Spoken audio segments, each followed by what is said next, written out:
What? The audio didn't play. It didn't? I had it set up. I could have replayed it. The audio is disappointed in this comic book too, so he didn't want to participate. I mean, And I could play it can't blame again. the audio one bit. Yeah, no, I don't know why I wasn't.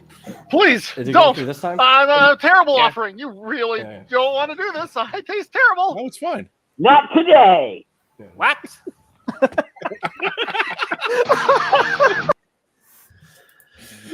That was amazing. I don't know what the problem was the first time around, but I don't either. That's one of my Who favorite knows? intros. That's one of the best ones we've done. That's- Evie put together. Thank you, Evie. If you ever want to make us more intros, by all means, they're Yeah, fantastic. thank you very much, Evie, out there in the world. Thanks for coming on. It is a Wednesday. It is time for the Mattriarchy. We are here to spread the joy of Valentine's Day to all of you. Wait, was that the reason why we did this horrible thing? Oh yes, Yeah. absolutely. Yes, very much. It's an anti-love. That's the name. Larry's broken now. My other that idea, hurts me. if You it can blame helps, Cartoonicus. It was his idea. my other idea was trouble. So Yeah. I refuse to read Trouble. I'm not. I read like 2 issues of that, and I'm like, not. By the way, Bill Jamis. Anyway.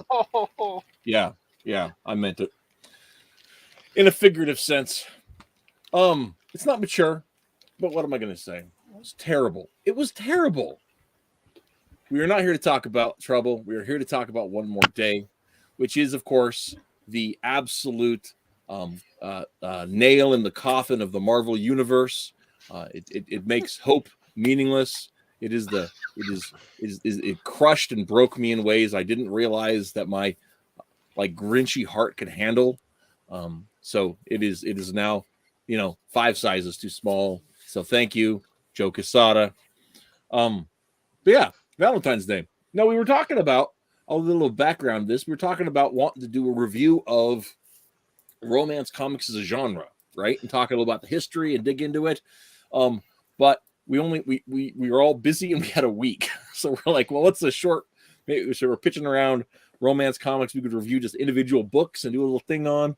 And then Cartoonicus said, hey, let's do One More Day. and now I fear I will never be invited back. Everybody but me wanted to do it. No, man, this book was harsh.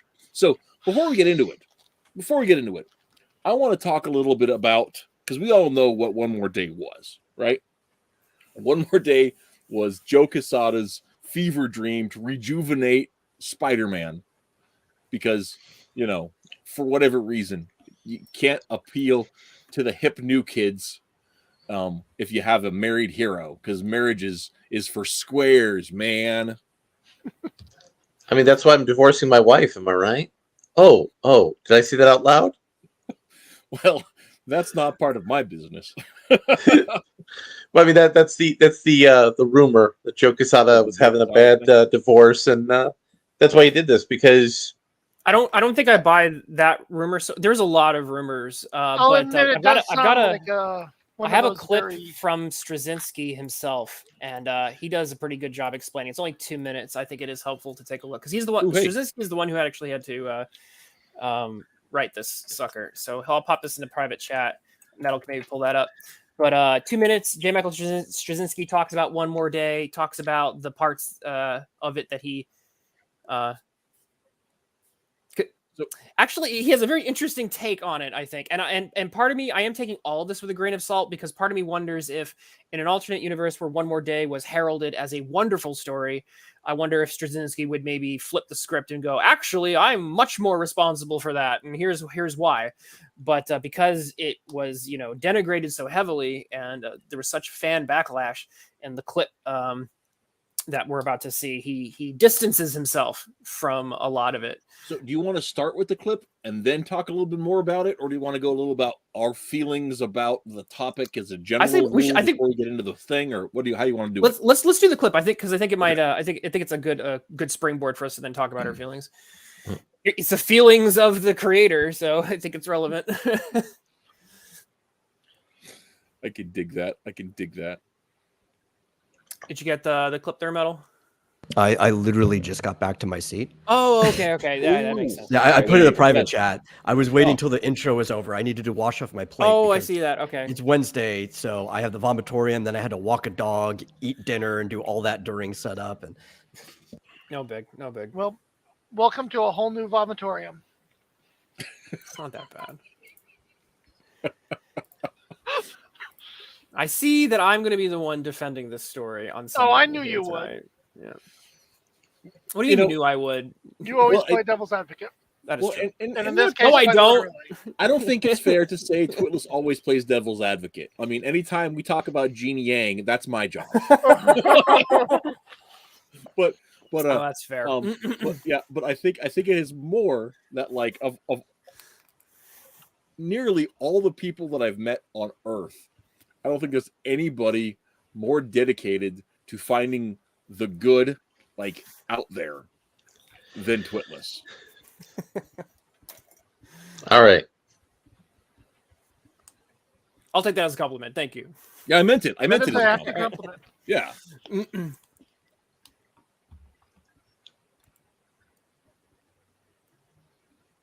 are you guys ready for this? Yeah. Oh, yeah. Ready. We're ready.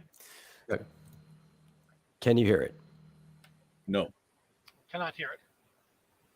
Oh, yeah, here we go. I think it's too quiet.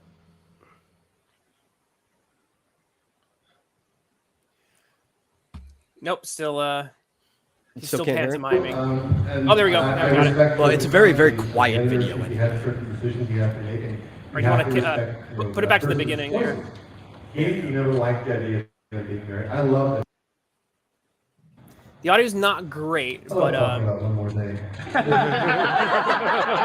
be fine. Just give me a minute. Took the wind out of it. I'll be fine. I'll be fine. No, it wasn't part of the plan.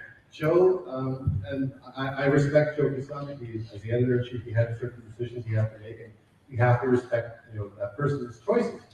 He never liked the idea of them being married. I love them being married. I love writing Peter and Mary Jane being married. But he thought it made Peter too old, so he said at some point during the run, I'm going to unmarry. Really? So the 7 years while I was doing it, that wasn't a hard plan. It came up like year 6.5. Oh, all right. So yeah, I think the two favorite parts of writing Spider-Man for those years was that relationship, and also the Aunt May relationship. Because my thought was always, he got his powers from the spider, but he got his strength from Aunt May. And this is a woman who raised a kid on her own, who saw death of his parents, her husband, and I said, well, if she ever found out who he really was, the shock would kill her. No, she's been through a lot worse than that. Which is why when I had her find out that he was Spider-Man, she didn't fall over and die. She said, I knew there was something in your closet. I thought it was Kappa. The cool thing is, after I did that particular book, I heard from more folks who said that the first time they had an emotional basis on which to talk to their parents or family about being gay, being transgender, talk about the secrets that we have, because there's this belief we have that those who love us cannot bear the burden of who we actually are. That we have to keep that to ourselves, so somehow if they knew, they wouldn't love us anymore. No, Aunt May proved to the contrary. And that book had a lot of resonance with folks for that very reason. I'm very happy with that part of the story. The rest of it, Alrighty, so that's the clip of technically the writer, although as you can tell, it was not necessarily the main impetus for this, which is interesting because in many creative combinations in comics, the writer tends to be largely in the driver's seat, and in this case, because of the position that Quesada had, he had a lot more pull over the story, and also did artwork for it. So it's a very interesting power dynamic that you don't always see at the big two, specifically at Marvel. So that alone is kind of makes it an interesting situation. Yeah, he did artwork for the project. He draws Mephisto very well. Yeah, that I'll give you that. Mephisto is the Mephisto pieces are art. like Yeah. extremely, No, I'll extremely give well done. I'll give you that. That's Okay. the one thing it captures really, really well is Mephisto. So I still believe the urban legend because I don't understand how, from a business standpoint, people say, hey, you know what will make the kids like Peter? We'd take away his wife, who's literally been married to him now for more of the run of the comic, especially more of the popular years of the comic than when he was single. I don't understand how that's... I'm not sure that math quite adds up because their wedding issue was 84, I think. And when was It's One close, More Day?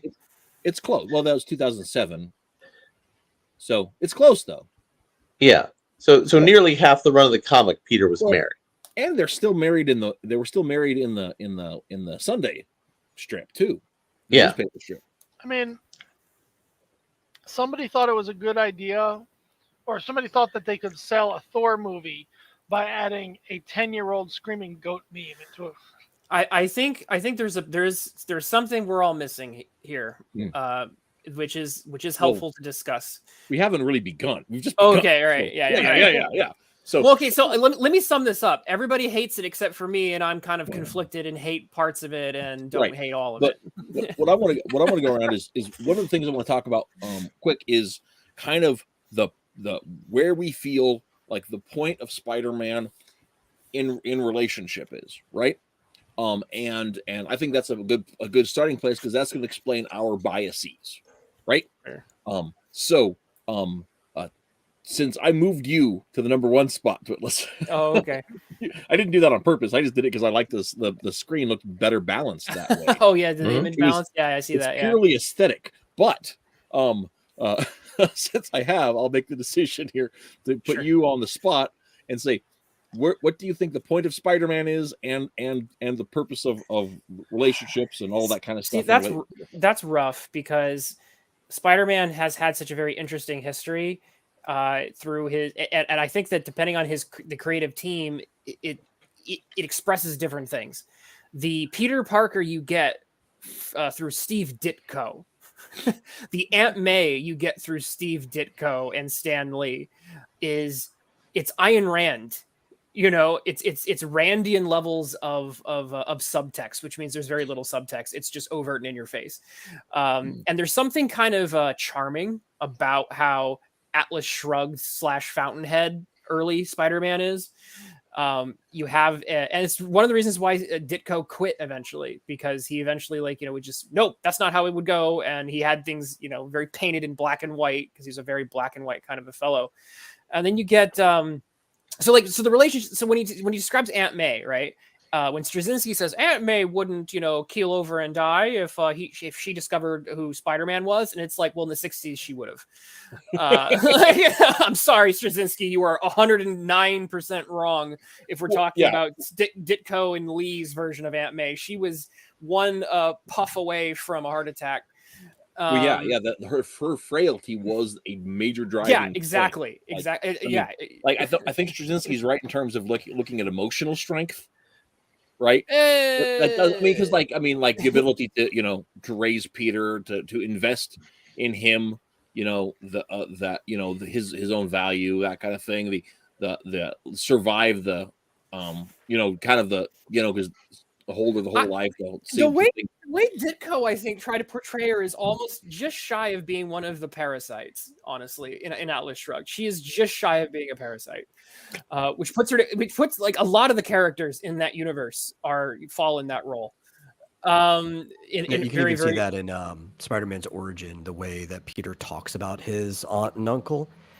He's just like, they're not very talented or bright people, but they're trying their best, and that's what he appreciates about them. But he doesn't but he doesn't really think very highly of them as people, just the fact that they're trying. Like I don't want to be too, I don't think Ditko was like overly harsh, or maybe anyway. So the point is I think Peter was harsher than Ditko was, but like the character he was being harsh through. Yeah, and that's part of the like Peter's cycle, is that Peter goes from being somebody who's he's feeling cast out, but because he's got such a high opinion of what he ought to be, So and so he's dismissive of people around him, and so he has to kind of get over that. So it changes over time, right? By the time Romita takes over, suddenly like Peter is like he's in a romance comic, and there's a romance cast. There's like a much larger romance cast. It's not nearly as much the sort of like again Ayn Rand kind of tragic romance setups that were previously. It's like, hey, let's all go dancing and kind of flirt with each other. So Rand had no concept of romance. like I mean, she does. It's just no, she doesn't. She doesn't. It's about individual pleasure, not collective pleasure, because that doesn't exist. And it's about. I mean, she ran a sex cult. Yeah, so she doesn't know about individual pleasure because she led the cult. So she got to have lots of it. There are romance scenes in Atlas Shrugged. They're just very particular to to the way she sees the world. I think it depends on what you mean by romance, because she's definitely not a romantic. That is correct. Anyway, that is correct. Anyway, so suddenly Spider-Man finds himself in a romance book. Yeah. I agree with that. Let's move on. So when the question of like what's the role of romance in Spider-Man, it's like, well, which version of Spider-Man do we have? I think because he's been very different depending on his portrayals. I would definitely say that after a certain point, the relationship between him and Mary Jane definitely became in the minds of many readers and people who knew the character, even on a cursory level, as being definitive at some level to the character. I have my own personal reservations about that because I don't think Mary Jane's my favorite romance pick for Peter anyway, but Same. I do have to admit that like just like when you mention pairs of characters, two of the strongest pairs in comics is Superman and Lois and Peter Parker and Mary Jane. That's just the way it's been. And it's an institution. And because it's an institution, it's something that you have to understand that to treat that with respect, right? Because like institutions in superhero comics are not things to be treated lightly. And I think that one of the major reasons that this One More Day gets the amount of flack that it gets, whether it's true or not, the impression that the audience got, the message that they received, was that this was not treated with the due respect. This institution was not treated the way that it should have been treated, and I think that's why people hate it with the passion that they have. There's my initial take on that. Yeah. Okay, Larry. So my view of Peter Parker as the character, he's a geek who wasn't necessarily his heart in the right place because he felt he was in the wrong footing of society, the Steve Ditko era, who grew and matured and became a complex but good dude. And as that process happened, he found a girl who got him, who dug him, who'd been through some stuff, and they got married. And Mary Jane was part of the completion of that evolution of Peter's character. So by spitting on all of that character growth and defacing it, not only didn't respect the institution, it showed active disrespect and contempt for the institution. And since it was a spin-off from Marvel Comics Civil War, it's only understandable that it shows active disrespect for its product, like Civil War itself. I am 100% on that. 100% on that. I cannot even. Well, I think my loathing of Civil War is almost legendary at this point. Well, okay, since you bring that up, like that actually touches on one of my major points, but we'll get to that in just a second. Sorry. Yeah, that's what I was talking about before we got started. Is how much to me this is just the culmination of everything I hate about Civil War. You keep tempting me. I want to jump the gun here because I have. But with Metal, since you brought that up, you mentioned that like your Mary Jane's not your favorite Spider Gal, right? But you also but I lived with it because my favorite Spider Gal was literally killed. So it's like, well I can't go backwards. She it was like I can't go backwards, but so I'm just dealing with how the history is now. Hey, you can go to Mexican Spider-Man. Mexican Spider-Man got to keep her around. Oh, that's true. Gwen's technically I'm still never- in. She's in the Spider-Verse now. It's just, Yeah, but it's weird. hate- That's It's not weird, Gwen, creepy though. Teenage Spider. That's not Gwen. That's another character wearing her skin suit. I hate. It's gross. Not a big fan of this. It is technically a different Gwen. Who's like okay. I don't even want to get on that right now. But yeah, so we're Metal, your take on the point of Spider-Man, how romance fits into his life story. No, yeah, I think, especially for most of his run at this point, I kind of agree with a lot of what Twitless said. Spider-Man has been seen as more of a romantic comic than not. It's just, it's a big point. Even, I think one of the staples, if you're old enough, which I think every single person on this panel is the old, the 90s Spider-Man cartoon. Kind of like that's the image that every single person has of Spider-Man, kind of like just put into a cartoon form. And I think they got it right. They kind of just skipped straight to Mary Jane, and they made most of that cartoon a romance in that way. And even most of the plot lines kind of revolved around the romance, even changing some of the plot lines from the comics to be more centered around the romance. And I think you're kind of doing wrong by separating them just blatantly. You also really get into the nuance of the fact that Mary Jane used to be Norman's girlfriend. And that ties into the whole drug addiction storyline with Norman and how, not Norman, Harry, how Harry fell from grace through addiction and how they became closer together over all that. She was there for a lot of the major stuff in Peter's life as Peter and Peter's life as Spider-Man.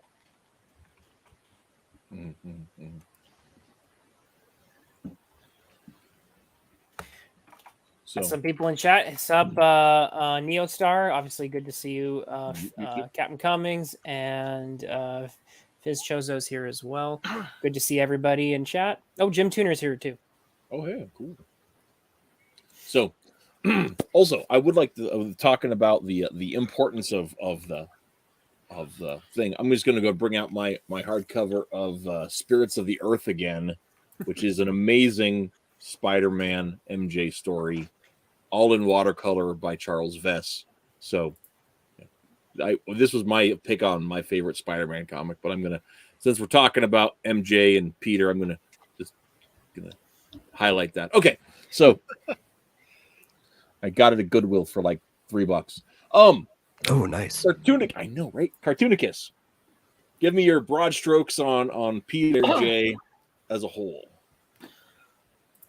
Okay, as someone who certainly did not spend years getting to know the Spider-Man comics and falling in love with them or anything, I know Spider-Man in general as in the most generically Stan Lee way possible, which is every time they reboot a show, a movie, another movie series, another movie series, another movie series, we always get the origin story, and that means sending him back to being a freckle-faced teenager with major problems, right? So I have no attachment like I'm sure a lot of other people do, of having watched this couple actually grow and become something and watched him grow up and change and learn and all this stuff. So for me, I get the idea that Stan Lee was originally going with having a teenage superhero, and I think it works on that level.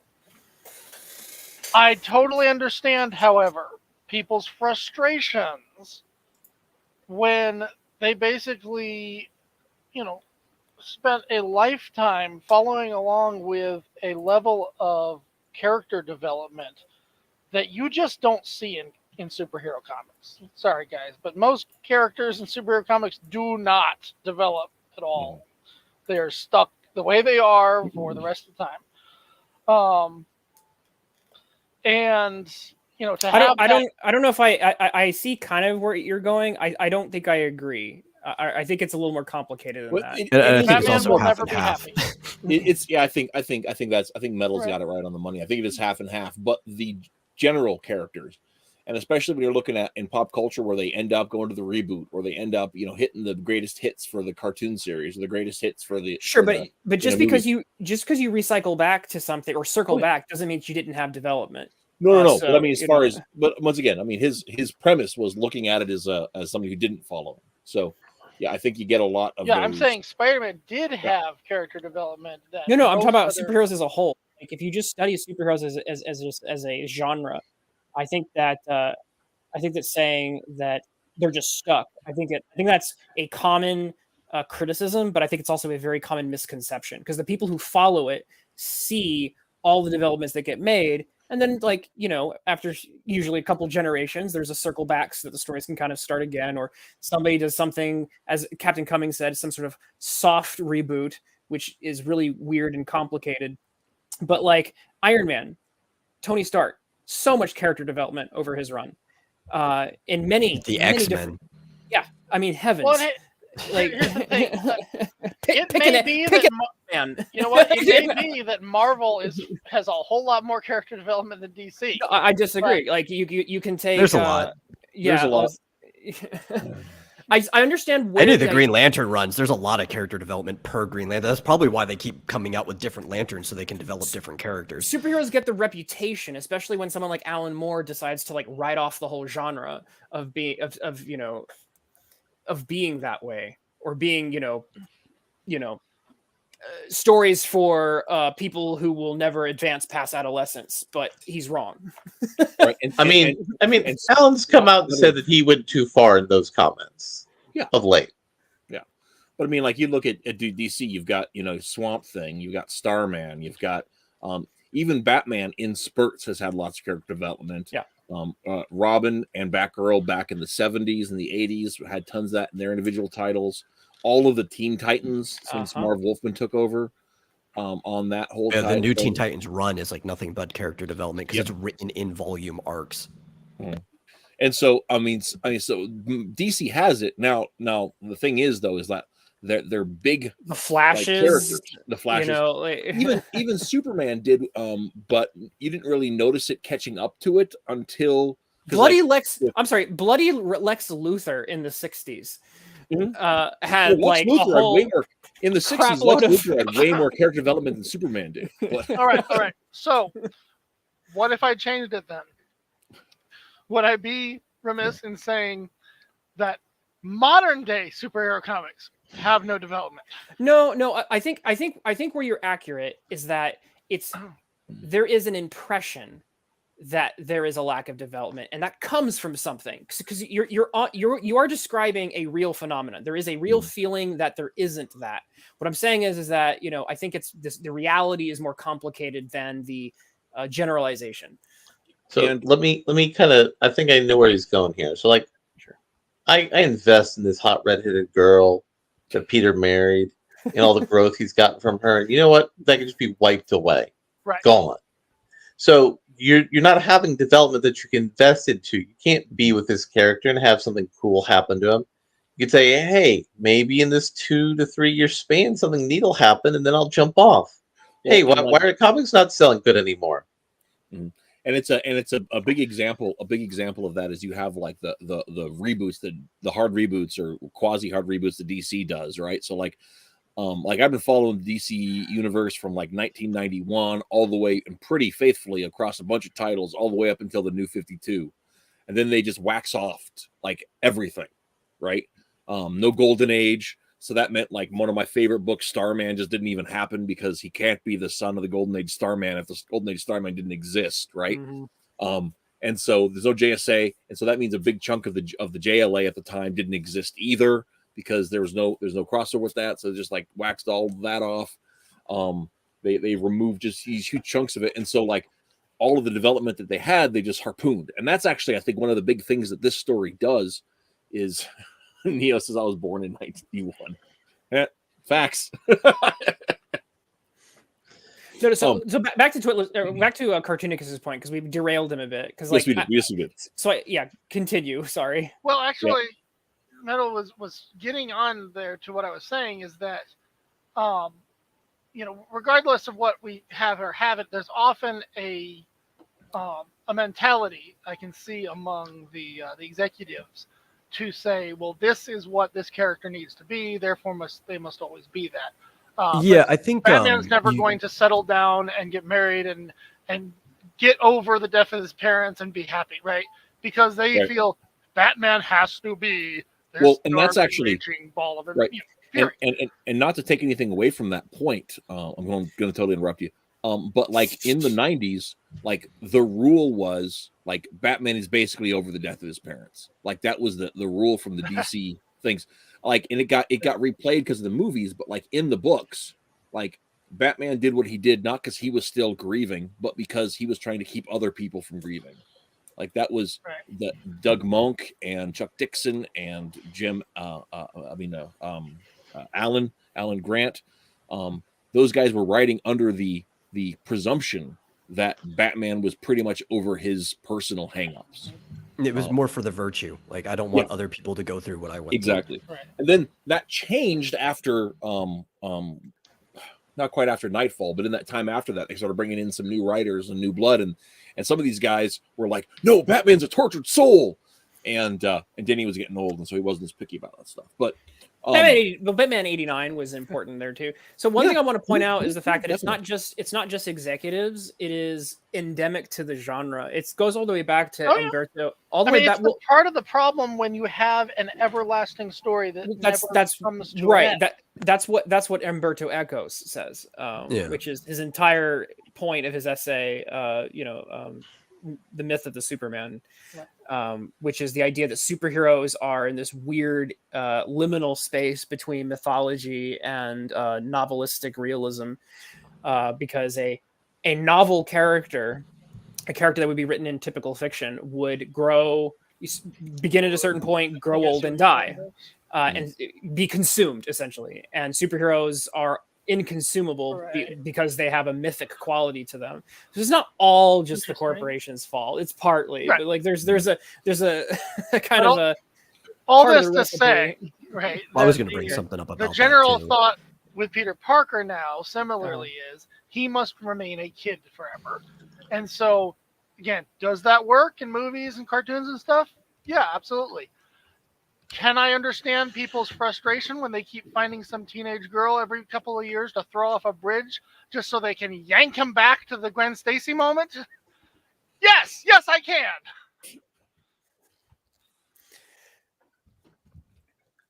How many times has the Doom Patrol come back from the dead? I think is it just the once, really, technically? Kind of, because like after they died when Grant Morrison left the book, but they weren't really dead. They were like, no, I'm talking about the original run. The original run, they died. But no, I'm saying like at the original run they were dead and came back, and then they had several things that were not deaths because they were like bent the rules of how dying works. For the well, I'm talking about pre Grant Morrison crap. Pre Grant Morrison, I think, is just the one. Yeah, it was just the once. If we're not talking about Grant. Well, what I was going to say about the mythic quality, right? A while back, was that they do get to change characters, but only if they feel the public zeitgeist or opinion on the character changes, right? So the characters get to permanently change when when you make them narrative environment about them change, right? Well, it's not even just that, but yeah, I mean they can do that. Sadly enough, lately it's mostly that. Yeah, but if the narrative environment about a set of characters changes for some reason, if you can change the public opinion, then that character gets to permanently change with the public opinion. And that's the problem with these icons, is because they exist more than even just the comics. But to your point then, why has Marvel been teasing, oh, we're totally going to do one more day? Actually, we're not. Oh, yeah. That's because they're desperate for sales, I think, and they're hoping to lure the old guard into buying Spider-Man again, because I think that's part of it with that specific thing.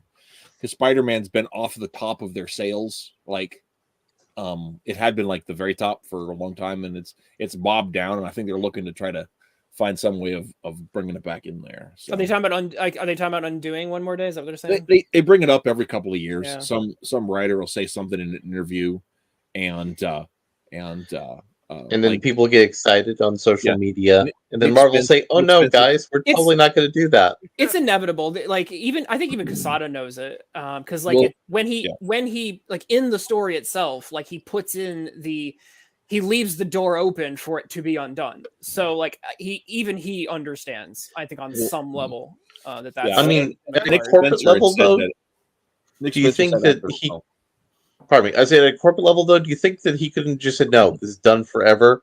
We're nuking it from orbit. We're leaving it to charred remains. Do you think Marvel corporate would have allowed that to have gone through, even with the amount of stroke he had?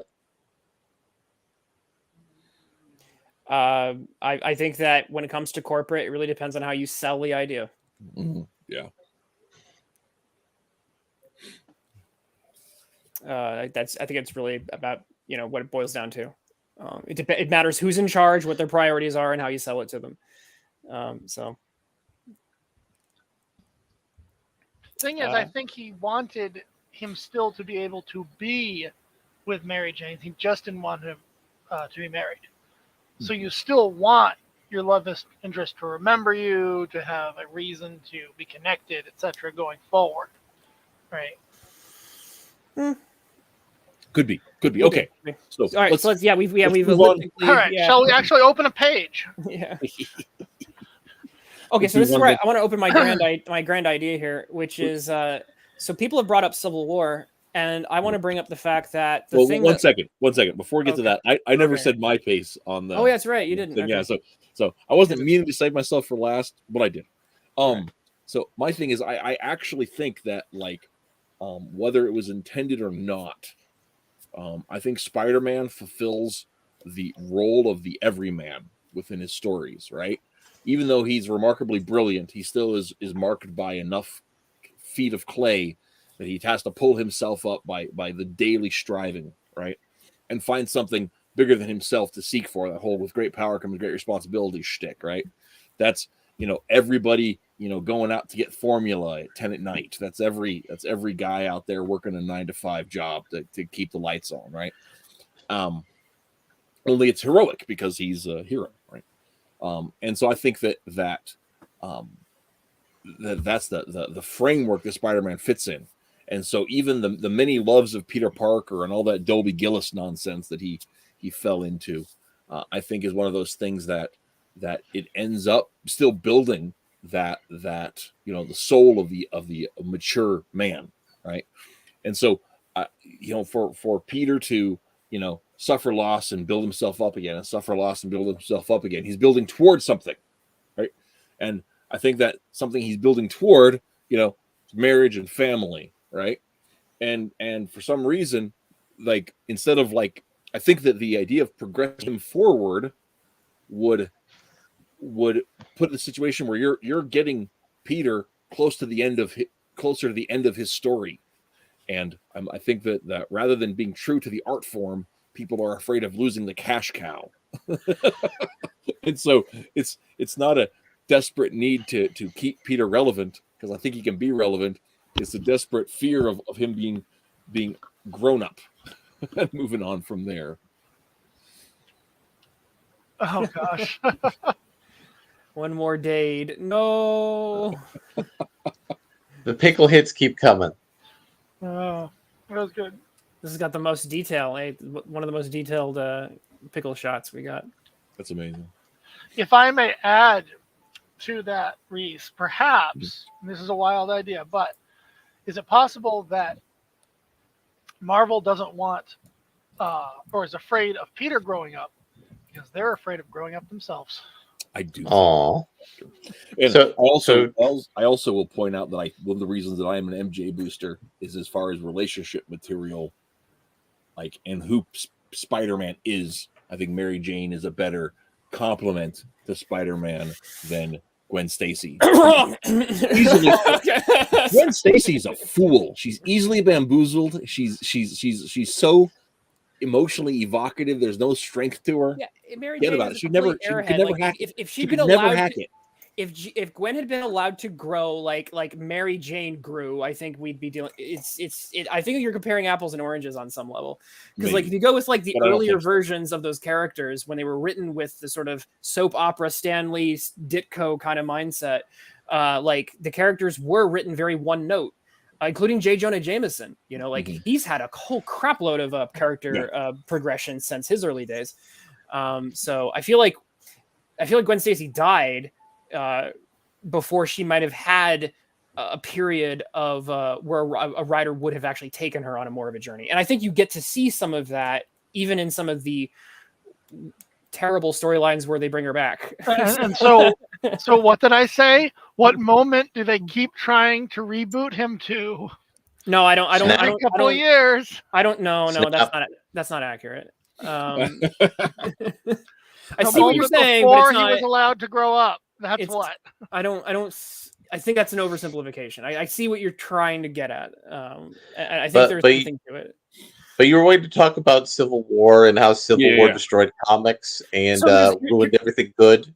It's not Civil War, actually. It's what led to Civil War. So the issues leading up to One More Day. Patriot Act? It's the conversation we've had before. I'll get to it in just 1 second. So the lead up in the comic to One More Day is literally just Civil War. It's like, you know, and it's the fallout of Civil War, because what happens is Spider-Man unmasks himself, and then Kingpin sees it on TV and says, it's kind of like, come on, Peter. But if you were living with Iron Man at the time, and that was, I think, the main thing was that at the time, right before Civil War, Peter and Mary Jane and Aunt May were living at like Stark Tower, and basically underneath the most technologically secure environment possible. He had the Scarlet Spider suit, which was the Iron Spider suit. It was the Iron Spider suit. He was Iron Spider-Man. And so like, in terms of like how protected not only he felt, but also how his family felt, there's a little bit of, I could see it. But he unmasks himself, and then Kingpin sees it, and Kingpin sends an assassin to kill Peter and everybody, essentially.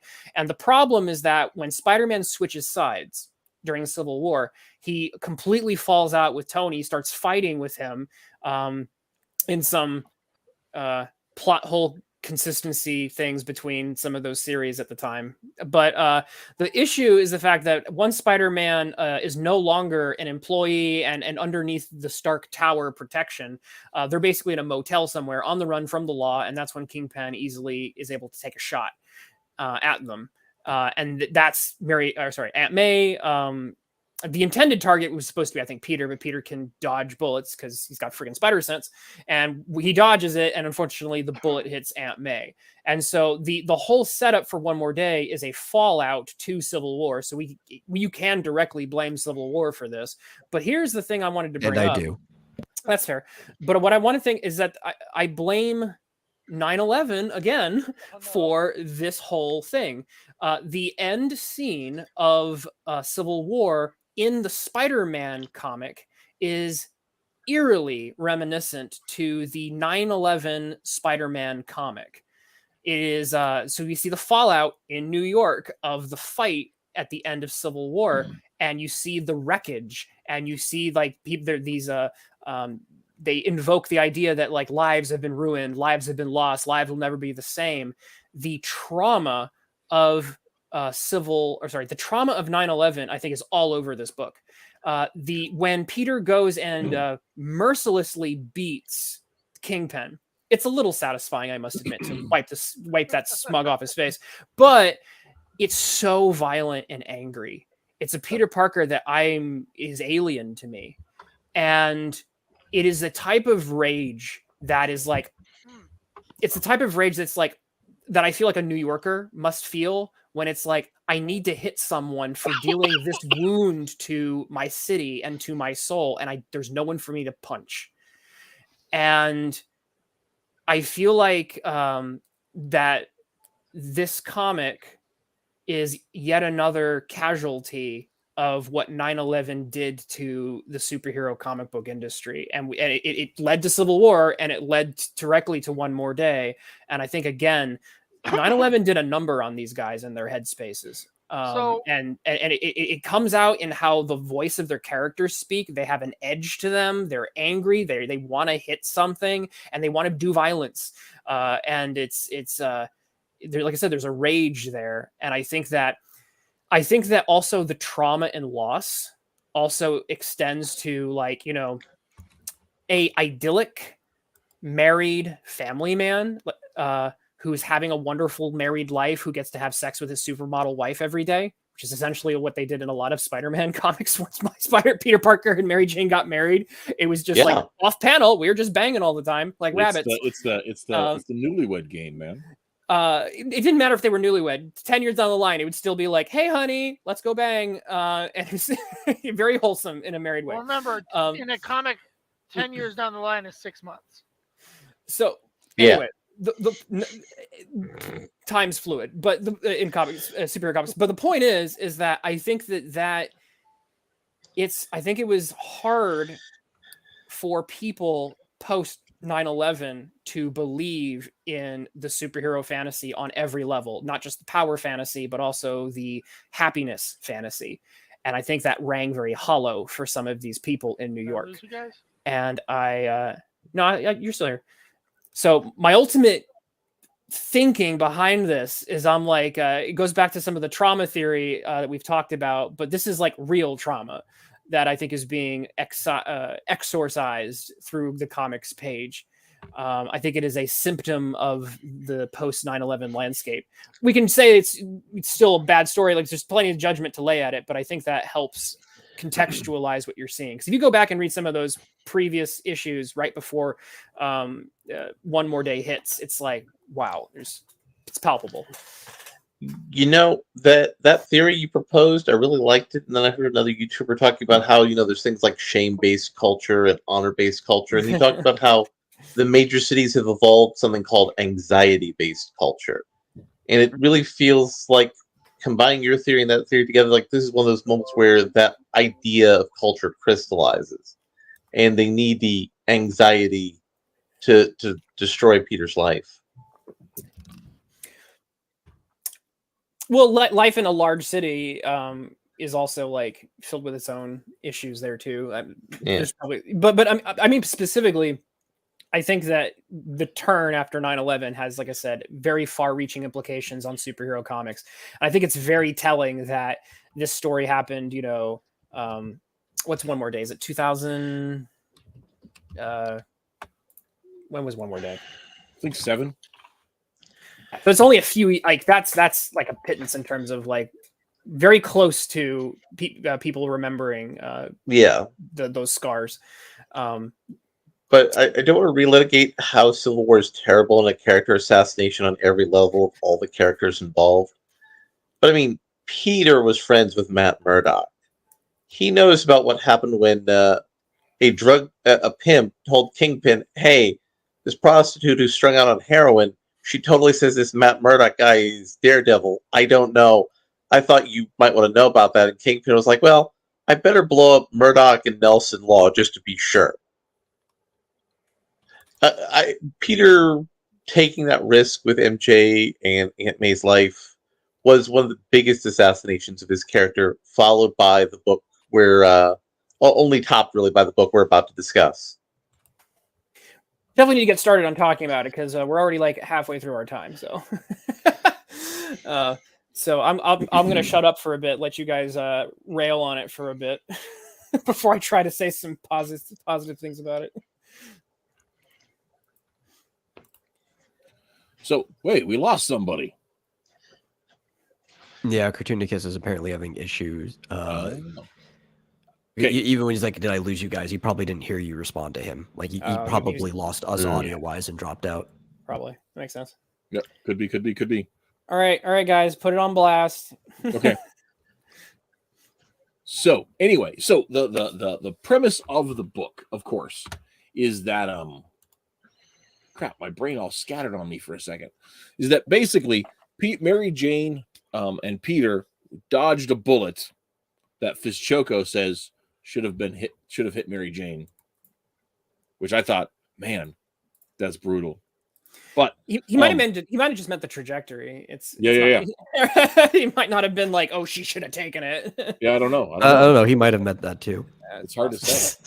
It's hard to say. So, and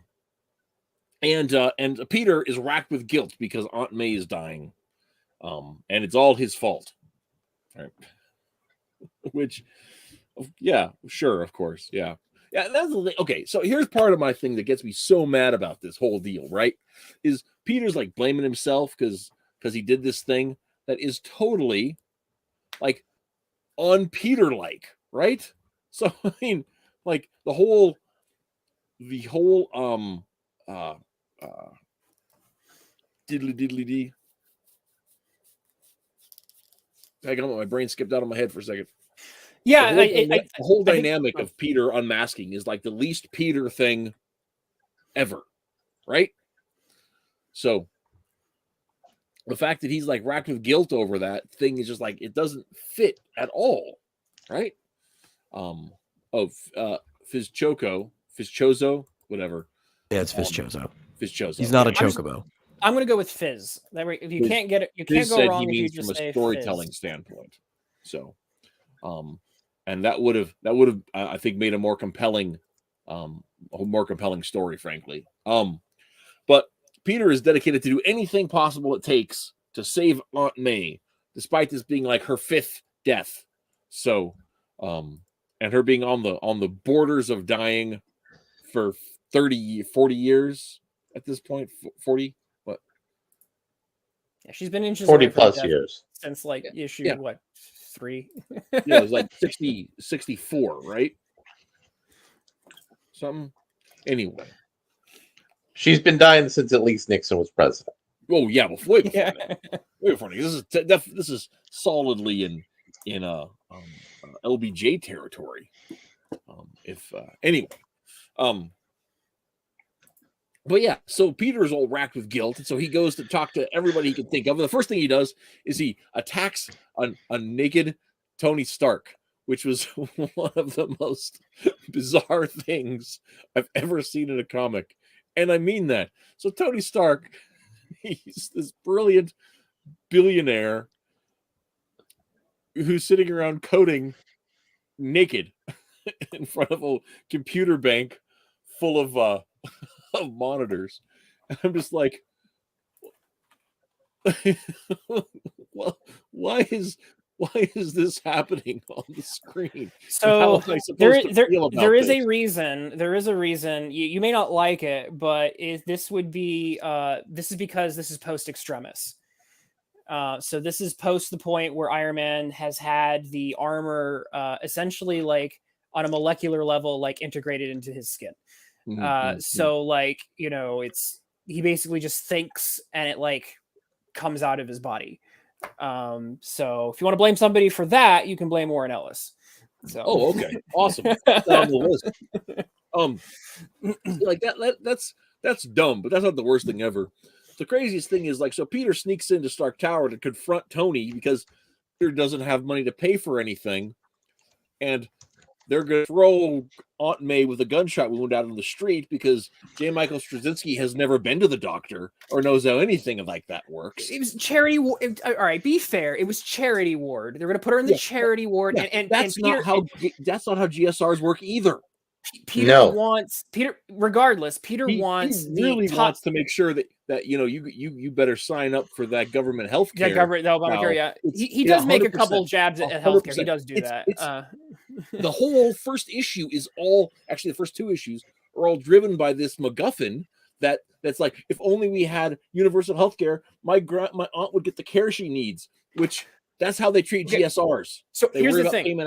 Here's the thing that there is a. Regardless of that, the point is that Peter doesn't just want even regular care. He wants the top best care he can get no matter what. And that's regardless of even regular health insurance. He wants the best that money can buy, and you know, they don't have enough money to cover it. So oh, that's classic right there. That's good stuff. But my problem is this was the only section of the saga that at least had anything resembling being grounded in emotions that a real person would feel, or emotions that might be described by an alien that has met a real person. Jeez Louise. That might be a little extreme, but you're not Golly far. day. Well, I mean, like the fact that so Peter breaks in, right? And the very first thing Tony does is he suits up and blows him out of a window before he knows who it is, or he knows who it is and does it anyway. And then it's like, oh my God, it's Peter. We're about to both die. And then he uses his repulsor lifts to keep them both from dying like that. Like he didn't have a plan to start with. How do I keep from dying in this whole ordeal? So once again, we have writers turning the super genius characters into the dumbest people you've ever met. I mean, I know crackers with 3 teeth that have more sense than these guys. I mean, come on, man. It's a superhero comic. Geniuses have been acting dumb since the 60s. Come on. I will give you some of that, but the fact that it is a plot point within the story that requires that Tony did not have a means to save his own life in order for him to be depowered enough for Peter to get the leg up on him in that very scene. So it is an actual plot point that Tony has to be stupid enough to not know what he's doing when he's attacking Peter. And also, I kind of not sure where this happens in the Civil War chronology. Is Tony director of S.H.I.E.L.D. at this point, which makes it even stupider if that's the case? I believe. I don't think he's the director of S.H.I.E.L.D. I think he's a position above that at this point. Oh yeah. I think he has the cabinet position that S.H.I.E.L.D. is under. He is, but still, that's stupid. He's in charge at this point, I believe. He's in charge of S.H.I.E.L.D., but I think so he's the head of a major governmental agency. Just some rando superhero could just bust in and beat the crap out of him. That's stupid. No, it's Spider-Man who does it. It's Spider-Man breaks in. Spider-Man knows how to break in because it's not just somebody. It's Spider-Man. But still, but my point was more like any superhero who's smart enough could have broken in and assassinated, or a villain could have assassinated a major government official. That's not well thought out writing. I think we're going in. This is getting into slightly nitpicky territory. Like I feel like we should focus on the major problems because there are some. So Tony says there's nothing I can do to possibly help. I can't give you any money to help your dying aunt, who I'm very fond of because she's a wonderful woman. Yeah. So you just got to kick bricks, Peter. And so then Peter goes to kicks bricks, and he goes back to the hospital, and then Jarvis shows up with a blank check. at Tony's behest. Tony sets that up. Behest. And so Tony, who is once again like the third smartest man on the earth, couldn't have thought of a workaround. It's not like he's got rolls of hundreds sitting behind his bureau drawer he could just give to Jarvis. Again, this is cash. All right, guys, you're nitpicking a little. This is a little nitpicky. I'm sorry. It's an excuse to wedge JMS's political stance into the book. That does happen. Okay, the political stance does happen. I did notice it. So don't get me wrong. Every single one of these plot points that is essential for the moving of the plot along is also a dig at the politics. It's all part of it. So this is people talking about Marvel politics getting into Marvel Comics in 2012. It's like you never even read One More Day. This was so painful for me to read this. Oh my God, it hurt my innards, man. So the thing with Tony,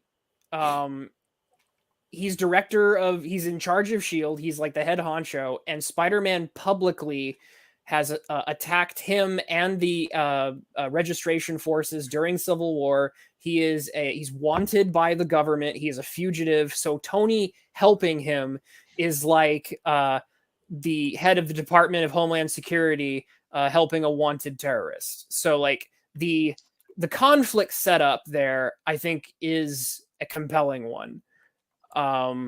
And just the quandary that Tony finds himself in, and it's a very common thing for Tony to find himself in. It's kind of part of like what they like to do with him is put him in those types of quandaries. But regardless, I think it's kind of understandable, right? From what they've set up, right? I mean, but you can't trace cash. I mean, big pork rolls of hundreds will do the job, man. Well, there's but if anything gets seen or detected, or if he's asked to testify, like I understand that why he initially says no. They don't walk around it with a. So- He changes his mind very. blank check. They don't walk around that issue with Jarvis. He changes his mind very quickly.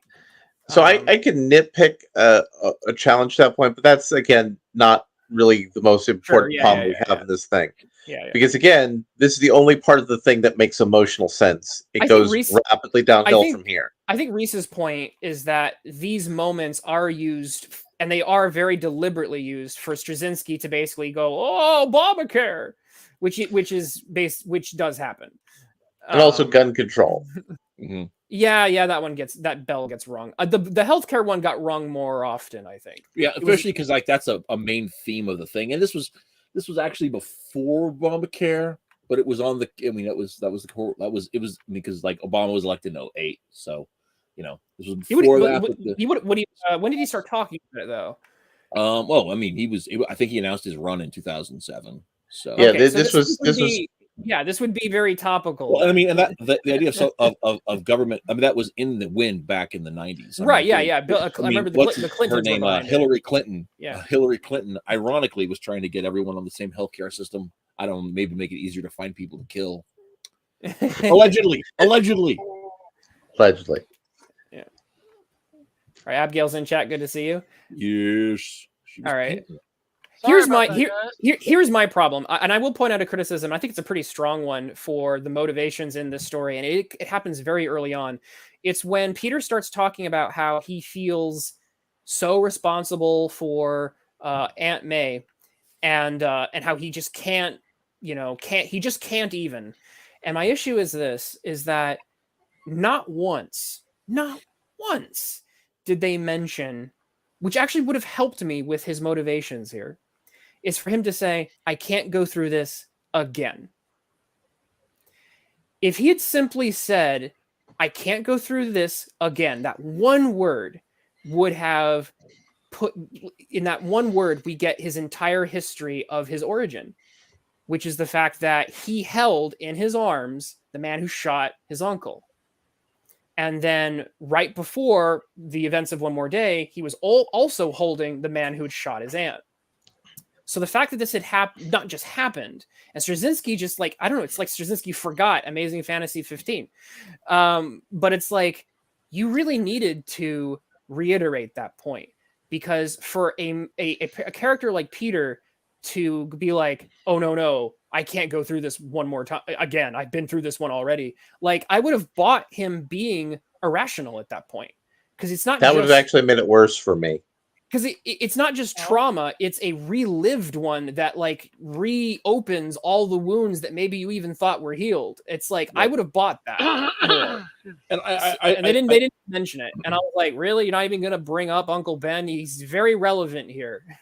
And I think it would have made more sense of Peter's actions. I don't necessarily think it'd make more sense of the end of the story like that. No, that's fine. That's fine. That's fair. I'm just saying that, like, we're talking about this moment in the story. At this moment in the story where Peter is like kind of going to pieces, he needed to mention Uncle Ben. As the thing, I agree with you, but that would also make it all the more important for me to see him come to, a moment of growth and realization at the end, that he can't, fix everything, that he does have to let things go and move on, etc. And so the fact that they're doing literally the exact opposite tells me they were never interested in claiming that he was off his rocker. They just wanted him to go fight Tony Stark. Mm-hmm, mm-hmm. And they just wanted him to sell his marriage to the devil. Right. Yeah. And that's I think we'll get to that. But so Peter is unable to get help from Rich Uncle Moneybags. He does, but it's not enough because the injuries are too severe, and Aunt May's like, bro, she's like 95 because she's perpetually 95. Like I said. So I'm sorry, you're going to say?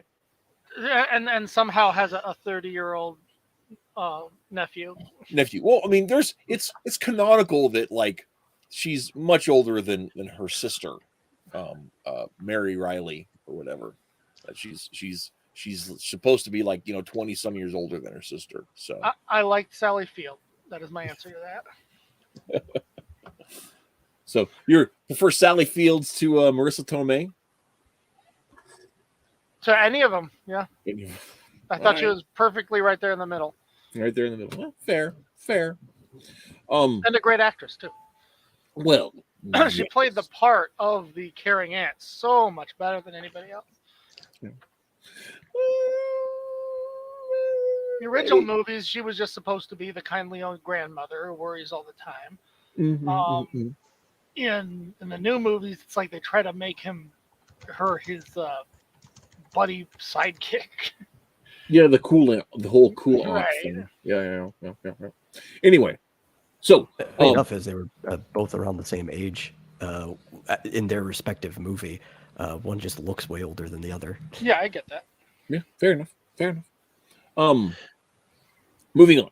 So so Peter decides he's going to go. He can't get help from technology, so he decides to go get help from magic. What did you guys think of issue 2?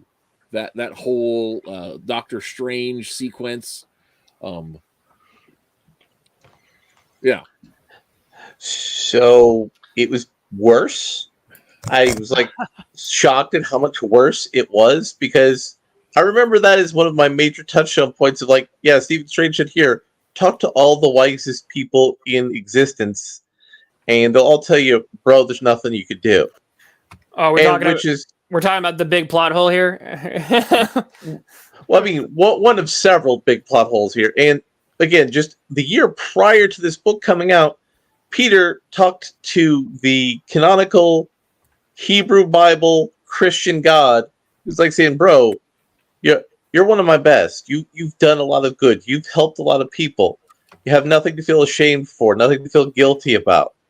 But yet, I'm totally going to forget that I've had this deep spiritual thing where I've learned about this stuff. Nope. I'm just going to be completely out of my mind.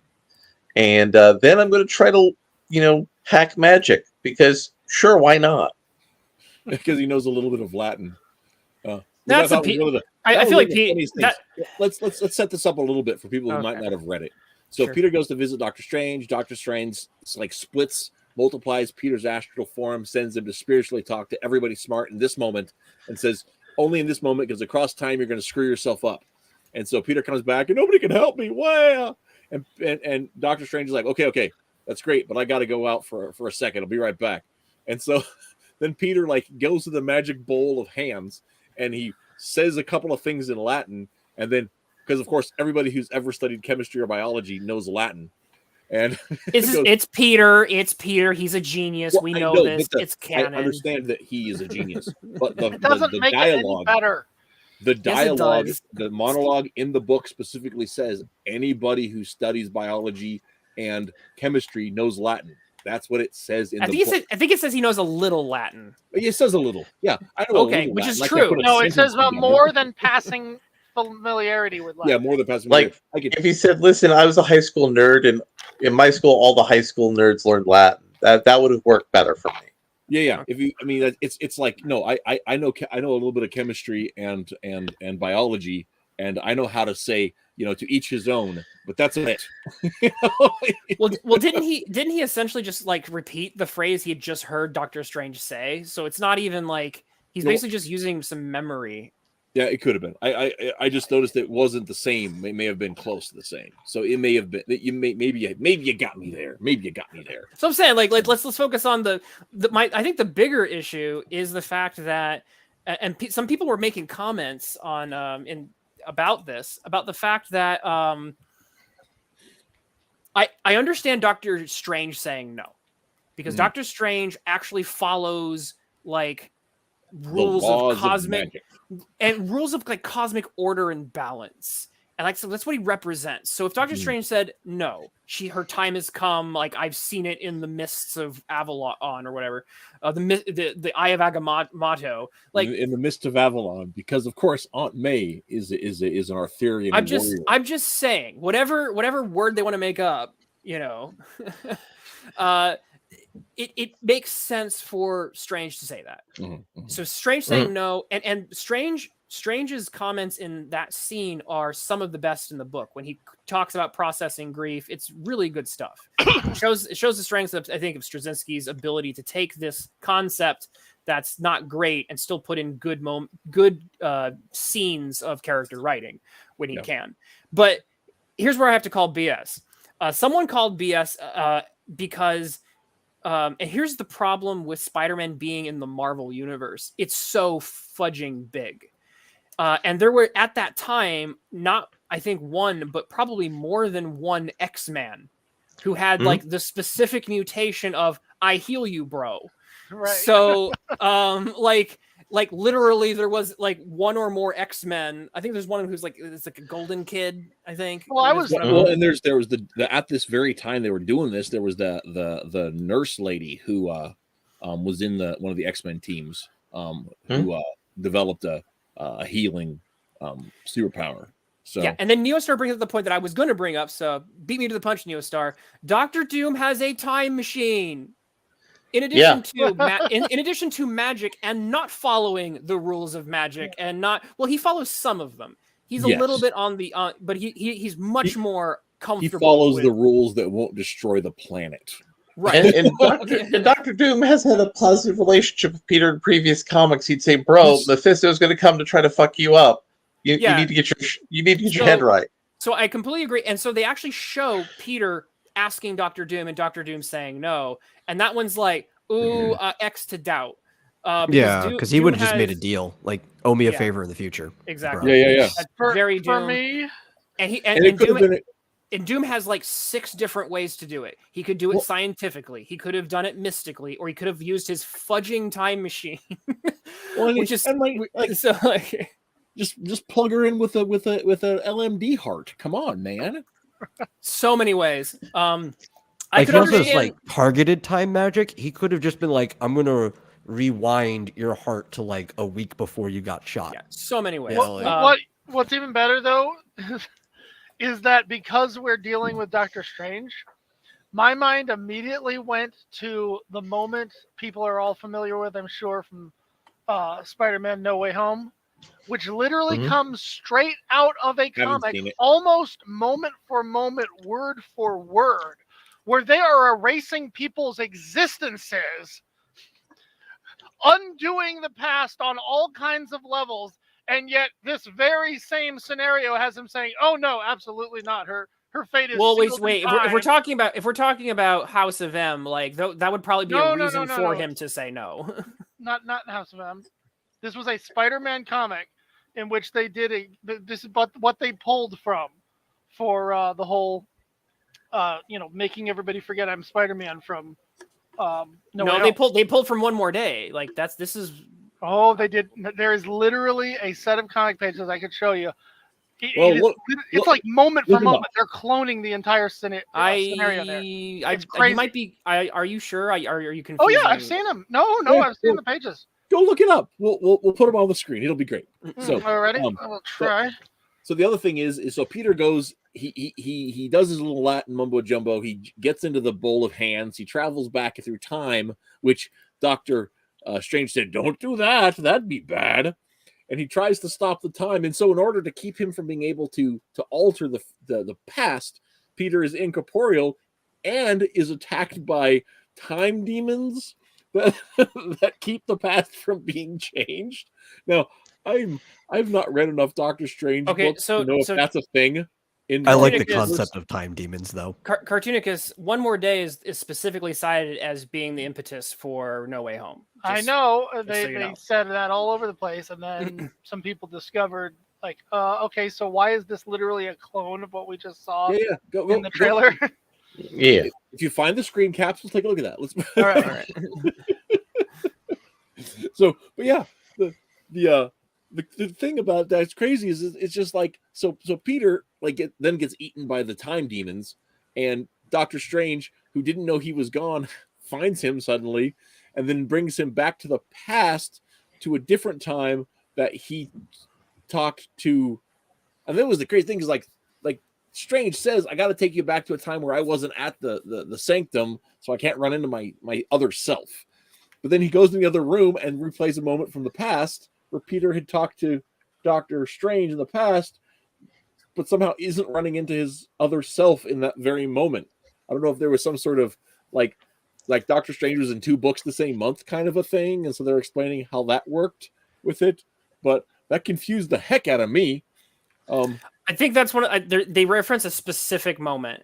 And I think that's one of those ones where they like from like ASM 49 or something. Yeah, I'm not familiar with that issue, but I think that's one of those like I'm doing a clever thing. Yeah. So if you read that issue, I think it would be that was one of I think that one makes more sense. So, but anyhow, that was the whole thing. And so then they're able to fix Peter or whatever else, and then Peter leaves because he doesn't get any satisfaction, and he had to watch his aunt die or get shot a second time just before some. Yeah, that was sad. Just having to relive it twice was like it's just like we're just gonna rub your face in it. Yeah, I mean, but you did time travel magic. You should have known you had that risk of seeing it twice. It's more of Peter's actions not making any sense for his character.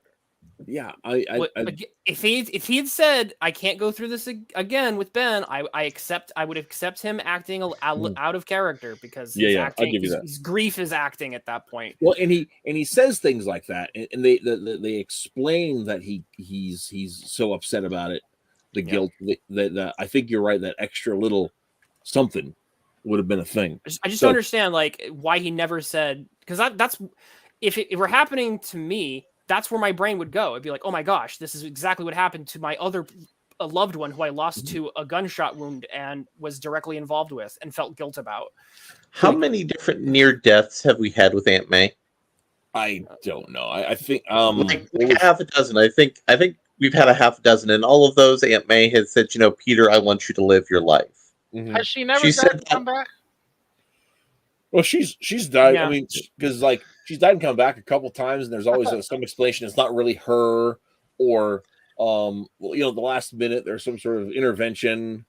But the all in all, whenever those have happened, Aunt May said, "Peter, I want you to live your life." So what really kind of goes against what Twitless's point is sure he doesn't want to go through that again, but his option is to go against his aunt's expressed firm wishes. That doesn't. I don't. If when you are about to lose the only remaining parental figure you've had to the exact same type of violence that you've already lived through, it doesn't matter what wishes are. Your brain process. I don't feel that Peter's the person who would betray his aunt even in that situation. I don't buy that. Fizz, we actually discussed that very book. Her death, not her other thing, in the My Favorite Spider-Man story from a few months ago. That Venom story was, I think it may have been Captain Cummings' pick. But that was that with the story where she died, where May died in the Clone Saga. So here's the thing. I think that they needed to, if they wanted to have characters say no, we can't save her. And this might tie into one of Reese's points again, which is the fact that it's comics, it's superhero comics. You could set that up. You could have it be like, Kingpin bought a special magic bullet, and the magic bullet has infected her with some like the legacy virus, like it's incurable. Like she has something that is beyond our ability to treat. Or that the consequences of treating it would be like would have devastating consequences. Like there's a way to set this up, and there's super villains, right? So they would have access to that type of thing. I think that part of the messaging that Straczynski was also doing, as Reese has mentioned, was this kind of like, very angry, kind of anti-gun sentiment. And so he really wanted to like highlight that point of like, guns, man, you sell weapons of murder to like the gun dealers and stuff. And I think that decision to pursue that particular plot point prevented them from embracing the thing where it's like, because you could have still done even the fact that it's a gun, but just have be like, Kingpin's like, I know Kingpin's supposed to be a master strategist, and it's like, I know that you are connected to the Marvel universe, so I cooked up an extra special surprise. This is a special bullet I bought from a Asgardian, and it like eats your soul. you know, and it's like, oh, okay, now we have something that, like, when you take it to read Richards, Reed's like, huh, this one's a puzzler.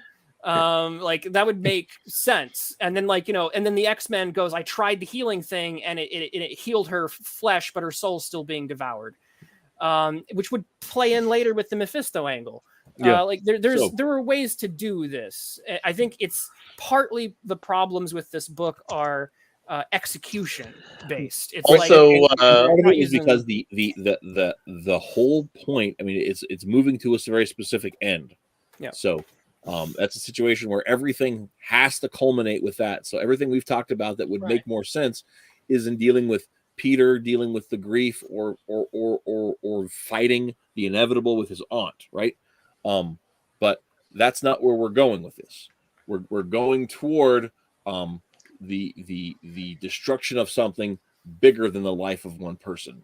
And so let's let's move on to issue 3, which is Peter meets his other selves. and his future daughter.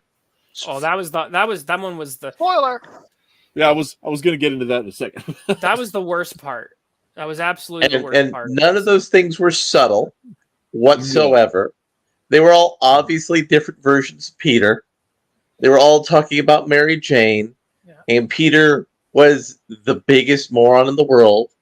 The child obviously was talking to him in some sort of parental familiar relationship. Peter's years of instincts with dealing with people. No, we're just going to throw all that out because our character has to be stupid. Otherwise, the story can't happen. I'm actually, I'm a little more generous to this because I prefer this version of Spider-Verse to the one we actually got later. So if you're going to do Spider-Verse, I prefer it to just be, here's all the versions where you gamma male, like, lived a life as a incel. hey, Tritless, I'll meet you in the middle. How about we just throw the Spider-Verse in the trash pile with Civil War? I'm down with that. Yeah. So You would make Peter, a lot of movie fans angry. So Peter meets Good. the game tester version of himself that never. That's the never, incel. That was the incel. incel. Yeah. Who never reaches out from his circle, never reaches out and develops into a fully integrated person because he doesn't take risks. He never talked to the girl. He meets the Tony Stark version of himself, where he invested all of his sexual energies into creating things and never sought to become something bigger than himself. And so he's a rich hedonist. He's very much Tony Stark, but without any redeeming qualities. He's found that hedonism is empty, but he doesn't know any other way in life. He only knows how to fill his own belly. He's just a stomach. And then you meet this girl who really is angry because Peter's making horrible decisions, and she doesn't respect his crappy decision making, because even the integrated Peter is not integrated anymore. And then he meets the devil, who at first looks like a woman, and then doesn't, and then does again. And I don't understand why he picked that form. It didn't seem to make any sense in the story to me at all. Please, somebody make that make sense. Wasn't he saying at the end that was the girl who would have been grown up? That might have been showing, I think, it different. Maybe, First, I thought it was like, I was like, is that Scarlet Witch? No, okay. I think Cartoonicus is right. I think it's basically seeing the daughter at different stages of her life. So he sees the daughter is a child and the daughter is an adult. Okay. Right. That makes sense. I mean, Should have just been clearer. I still feel it's stupid, but man, I read it really quick when I was just waking up this morning, so I might have missed a line of dialogue in there somewhere. Here's the It's thing not. about It's one of those blink and you miss it. It's basically, as the woman, she's talking as if she was the daughter, and so it's literally just like you have to notice that, like, oh, she's talking as if she were that character. Oh, that must be when you realize in retrospect who that is. He has a line. He says, "Do you want to know why I chose this person?" Mm-hmm. And it's her. He says that is the adult her. Mm. Okay. And they also cancel Spider-Girl into the next year, which it makes this an even bigger slap in the face because Spider-Girl was really big popular comic at the time. Yeah. Well, and to Fizz's point, it's not May, because canonically May's dead. May is the first daughter. This is a second daughter. Right.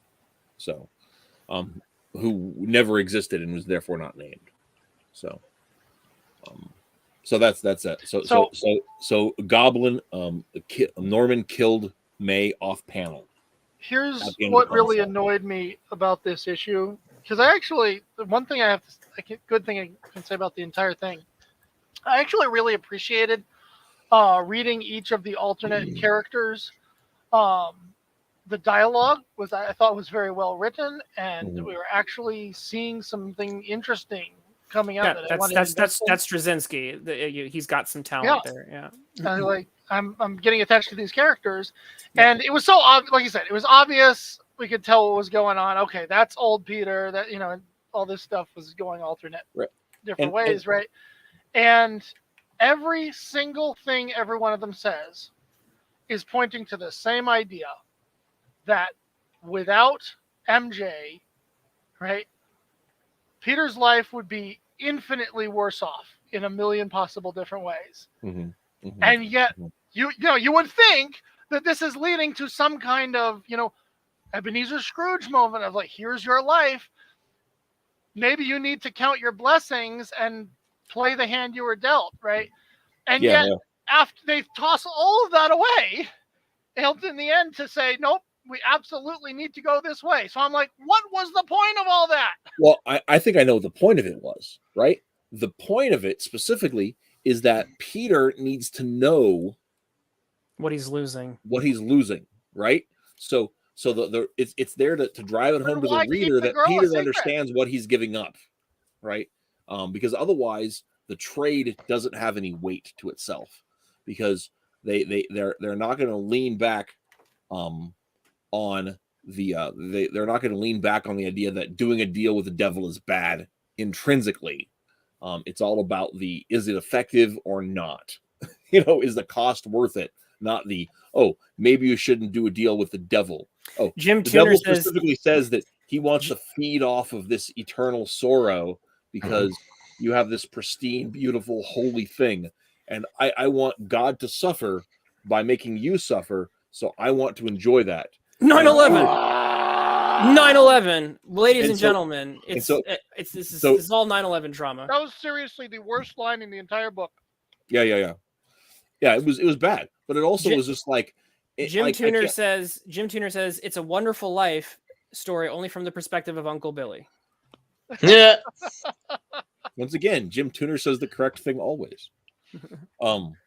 No, the parallels of Wonderful Life are really on the nose, but I do say that I think they did a very good job of developing these realized characters that definitely felt like Peter, given these other things. But that once again goes back to my theory about Peter is I'm not the only one. I don't think it's even original to me, but Peter is the everyman, right?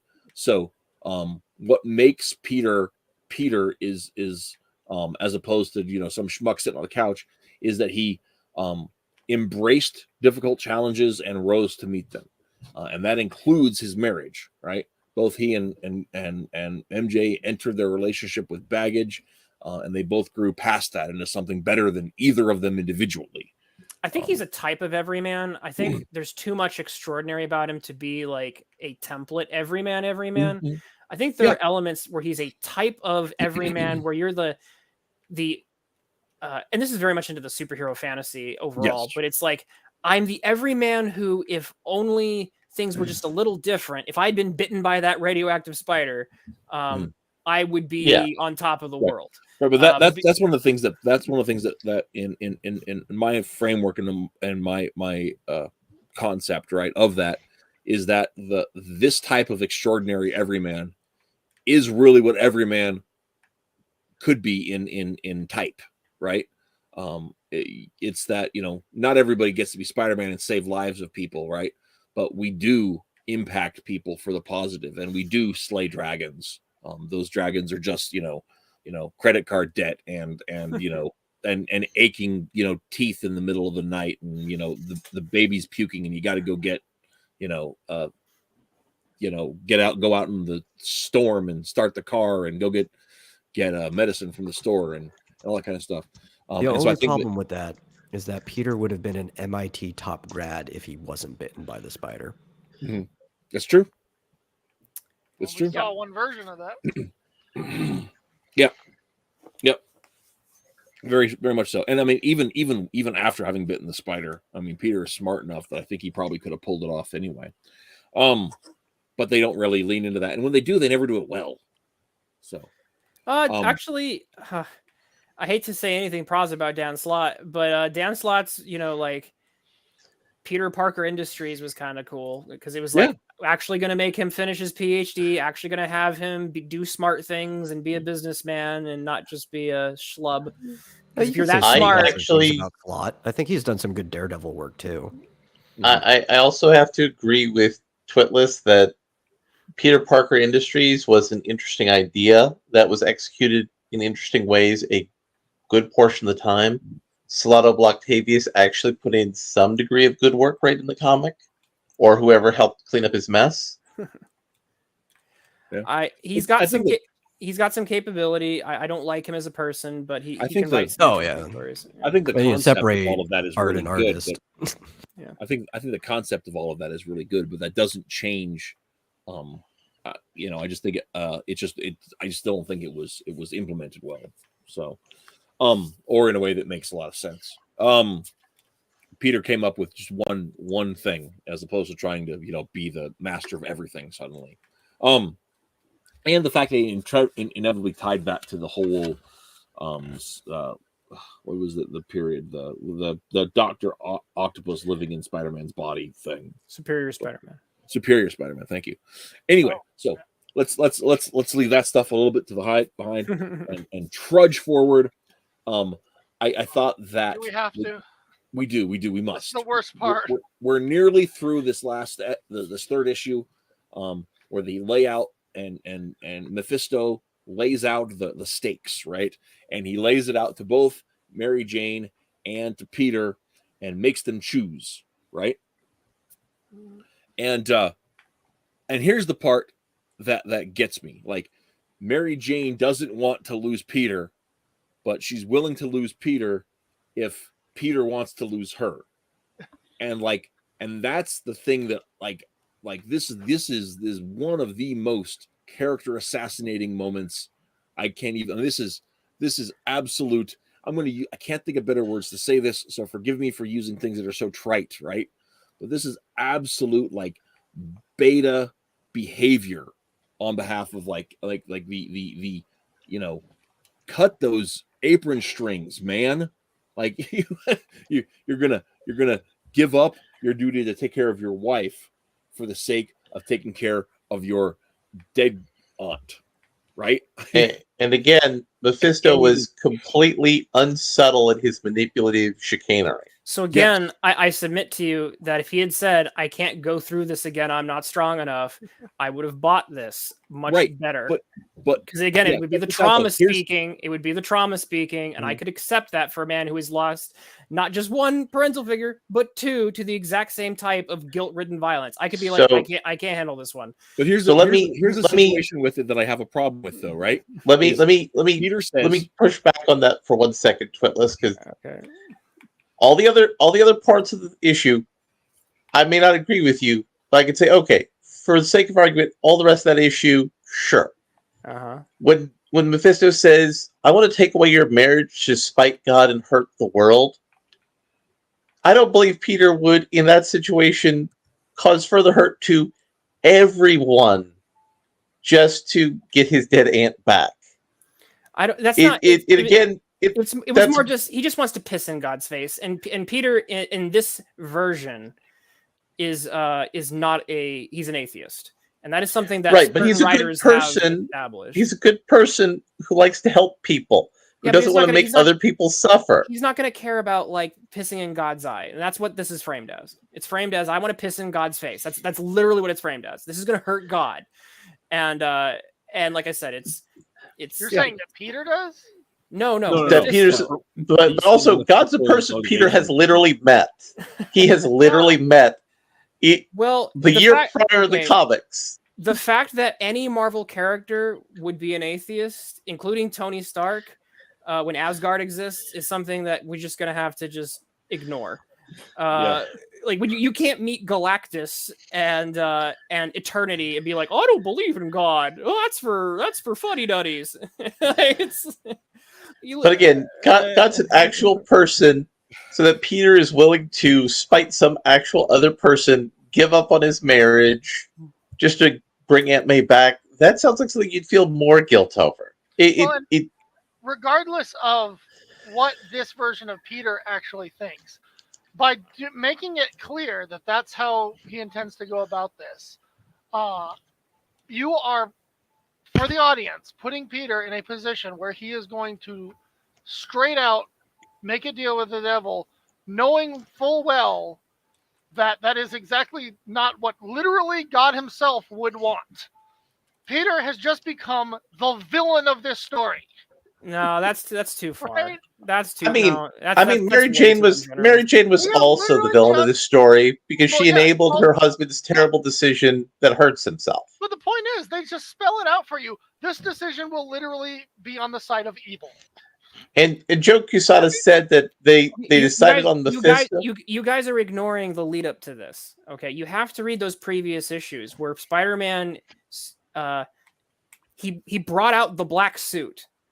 All right. Mm-hmm. What you're missing is that in the previous issues, he literally puts on the black suit and he says lines like, all the lines that I never crossed. This is me telling you, and he says it to Kingpin specifically. This is me telling you that I'm crossing them now.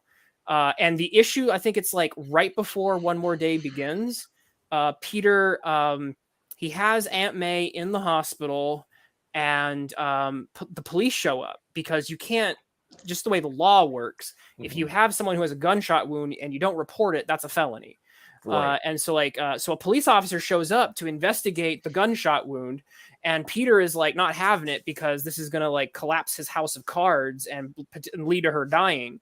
And so he actually he knocks the police officer out and then forges paperwork and gets her transferred so that he can escape in an ambulance. So if you want to have an issue, you need to have an issue with that issue, because Spider-Man looks up at the sky and says, I've become a criminal. I've become the opposite of what I am meant to be. So Straczynski has put him in a place from Civil War to right before this issue, this story arc, where he is he's the furthest away on every level from the Spider-Man we typically expect him to be. But that just makes this all the more, gives us all the more a infinitely perfect way that this could have gone, with him actually having to face the ultimate challenge and realize when he's gone too far, and instead choose to turn back and not cross that final line. It's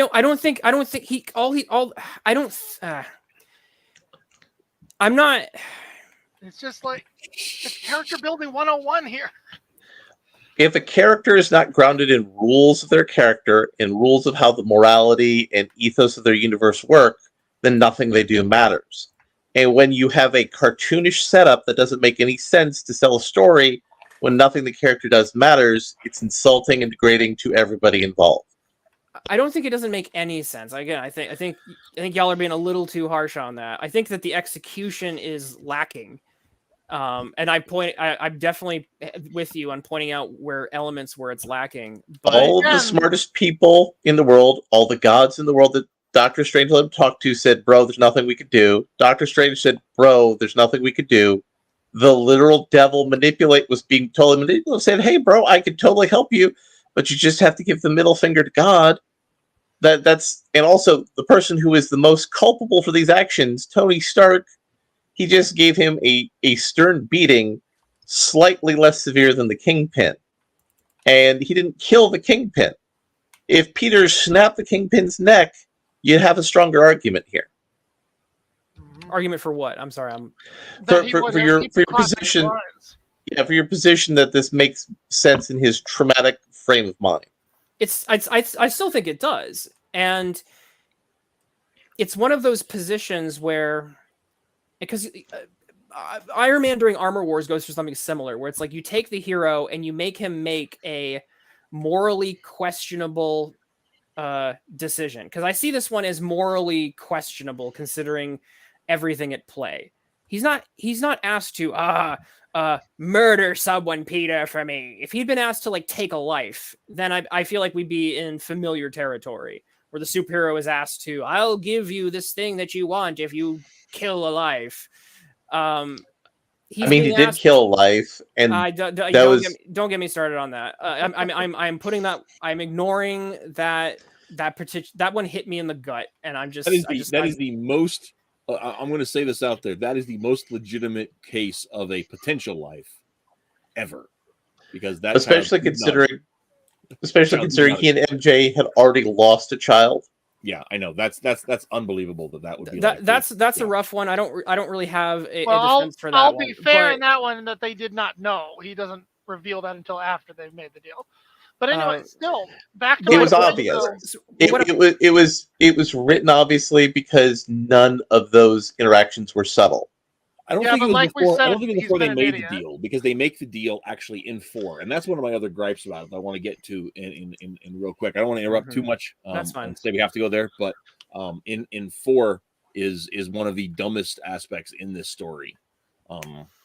But gotta leave a note for Neil in the chat there. Okay. Back to what I was saying though, is that it doesn't matter whether this makes sense to you for his character or not. The result is that to us, the audience, we just saw him basically spit in God's face and side with the devil, and the whole thing is being portrayed. He did not side. No. Sacrifice to save. No, he 100% sided with the devil. He did not side with the devil. You aren't even actually looking at it. He sided with retaining boyhood over becoming a man. That's what the actual decision is. Yes, it is. And we're back to where I started. That's 100% true. I'm going with the trauma. I'm sorry. I think that's those things are not mutually exclusive. They aren't exclusive at all, actually, in this case. No, none of these 3 different conflicting theories are exclusive. You don't outgrow trauma. Batman. I'm sorry. No, you find other ways of dealing with it. Yeah, which Peter already had, and he knows that there's ways to get out of this hole. Will lose their parents. But by the time that you're married and have a wife, you have somebody else to help carry that burden with you. Yeah, but as Peter says, this is not just losing your parents. This is losing your parents to, again, he should have said it. I'm losing my second parent to the exact same way, and it's my fault again. I can't shoulder the weight of that twice. And if again, you did, I would have written this better. I'm sorry. And if you did, he would still. And I probably still would have hated it. Now the that's villain fair. in our eyes. No, he's not the villain. I do not. I will die on that hill. He's not the villain. He's definitely not the villain. He's just a failed hero. Yes. I'll buy that. Yeah. You either become the villain. That's not how it's portrayed, though. It's portrayed as if he's not the villain. I will die on that hill. To save somebody's life. That's what takes me. He's making a deal with the devil to get personal gratification. That is a villainous act.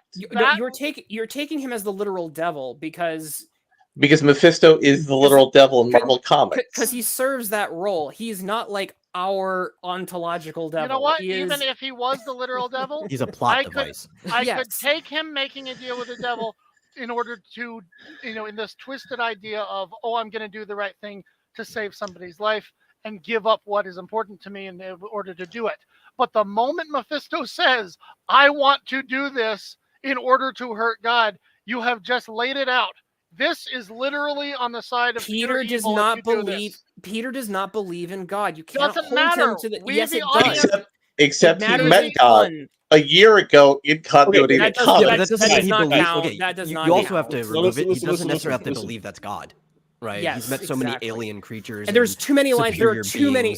Daredevil and I hate to be autistic about this. Spider-Man and Daredevil, every time they meet, Spider-Man specifically mocks the concept of God. It is a point of contention between them because Daredevil will do something, say something Catholic, and then Spider will be like, whoa, what are these sky gods that judge you? And he does not. So we'll point out that Spider-Man has all the rhetorical skill of Aaron Ra, and let's move on to book 4. Okay. So There you go. There's your little like YouTuber dig for the night. Okay, so It's a healthy debate. I appreciate it. It's, yeah. I'm just saying it's already 11 for you. that's that's a good point. All right. Okay, so we have the thing. So now the deal hasn't officially been made yet. Mhm. It's all been laid out there. We're at the 4th issue, and Peter wakes up by himself in bed at the hotel, right? Yeah. And MJ is in the other room, and she's just really, oh man, it did that again for me. God gummit. Okay, hang on. The real devil is the online comic book reading things for reading comics in digital format. The real devil is the friends we made along the way. I've got files on my saved on my computer, but if I don't scroll to it, it forgets where it is on stuff. I've got mine up. Do you want this? Oh, okay, there you go. That works. Share this. There we are. All right, where do we start? Before we end, I would like to make a couple comments about the art because I think there are strengths and weaknesses to parts of the art here.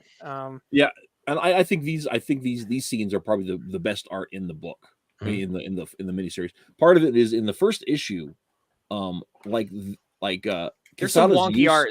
There's some wonky art in the first issue. Like there's like Peter's nose just looks dirty all the time, like he's just been digging in the coal mines. His chin is off in that first page. Yeah, yes, there's some weirdness. Like, what has he ever seen a human being before? Somehow, by the end of this thing, what the heck? We actually understand what we're looking at. The art's really good at the end. Whenever Quesada is working with shadows and stuff, it looks really, really good. Yeah. It's he the one cinematic. Is he the one using shadows, or is that the the colorist? Sure. No, not the colorist, the inker. Sorry, trying to get. I'm just saying that like the scenes with Mephisto, like and the way the shadows are playing off, it's very, very nice looking. Okay. So it's one of the best scenes with Mephisto artistically, I think, in comics. Mephisto often, I'm not a huge fan of his artistic look. The scenes here look really good with him. Right. He and looks so very really sells threatening. the crossroad demon aspect to it. Yes, he does not just look sure. like a stupid idiot who's about to get his butt handed to him like he usually does. So one of the things we see a little above that is Peter and MJ have this heart-to-heart conversation, and Peter basically says, "Yes, I'm absolutely choosing my aunt over you, but it doesn't mean I don't love you. It just means that like I'm super racked by my guilt, and I love you less than I feel guilty." Which is the whole part of this, and MJ is like, "Okay, fine, you're my husband. I'll follow your lead." Because that's what a good wife does. That's okay. So, all right. So there is another piece to this puzzle, which is MJ is I believe one of the first ones to actually articulate we're doing this, and then later on, and this is a future issue. There's a future issue, and it's what she whispers to him. And there's actually like the actual text of what she says in the whisper scene, but the way the actual canon moment is she says, Peter will never agree to this unless I push it. And so the way that this is supposedly framed in canon is that it was MJ who is actually like the one behind this. Peter would actually have backed out. So that makes a lot more sense. I'm telling you how the canon for this scene is currently understood. I didn't pick that up. That makes a lot more sense. It's the obvious biblical illusion. She's offering him this delicious apple. She's pulling an Eve. That was my first thought when I saw this. Well, and I can believe that they went with that, but that's not how it reads. No, it does a little bit. Not how it reads. She's the first one who brings it up. She's the first one who says it. And then like we're actually doing this. Because that was her. She's the one who starts it. Because the conversation here is he's been begging her like, no, it's okay. I feel more guilty than I love you. That was that whole previous page. She may be resolute, but she's only resolute because she's come to realize through the course of the story that Peter's love for her is less than his guilt over his aunt. I don't know. Hold on. Let me go back over this. What I was trying to say is that it was so strange to me at first because when Mephisto first shows up and says, "This is what I want," Peter basically tells him to bleep off. And it's MJ who immediately says, "Hold on, let's hear him out." And then by the time we got here, it seemed like it was the exact opposite with Peter pressuring, "I've got to do this." And she's freaking out and yelling at him like, "Do I mean nothing to you?" No, I think in you guys are there. interpreting this very negatively. I'm reading that scene back. That's Well, not my yeah, take they're on it. making a deal with the devil. It's negative. No. Yeah, every aspect of this 4-issue miniseries is negative. It's terrible. It's a giant the way plot hole down. made to, it's a giant plot hole to allow Joe Quesada to feel good about he's not telling living her. as an adolescent. Anyway, I'm not seeing anything negative. I'm just saying it looked like they flip. He's not telling her that he loves her less. What he's telling her is that he can't make the decision to not save her. Or he specifically says, "I cannot live with myself. Don't make me choose." He basically is caught. From the my interpretation is he's essentially caught in I cannot make. He's caught in indecision. Caught in indecision. And that's basically Mary Jane is the one who is breaking the tie. He doesn't say, I will make this decision. I love you less. He says none of those things. He says, I cannot live with myself. He essentially says, I can't choose. He's caught in the middle. And I'm kind of okay with that, especially if the option's on the table and he's essentially being asked to choose between the two of them. And he's saying, I can't live with myself. That part, I can accept a guy, even a hero. I can accept him being mentally in that position. I'm not saying I agree with his decision, but I can accept him being in that position. Even so, And the wife, Mary Jane, has been written consistently prior to this point, wouldn't have let Peter do that to himself. She would have pushed Peter to be the man he is, not the man he was feeling like in a moment of weakness. I feel like we're all basing this on like the best decades of Marvel continuity. No, the best versions of these characters, and they're clearly no. I'm saying the Mary Jane. I'm saying the Mary Jane from the 70s, 80s, 90s, and early 2000s would not have stood for Peter acting this way in her presence. I don't. I think that's too much of an overgeneralization.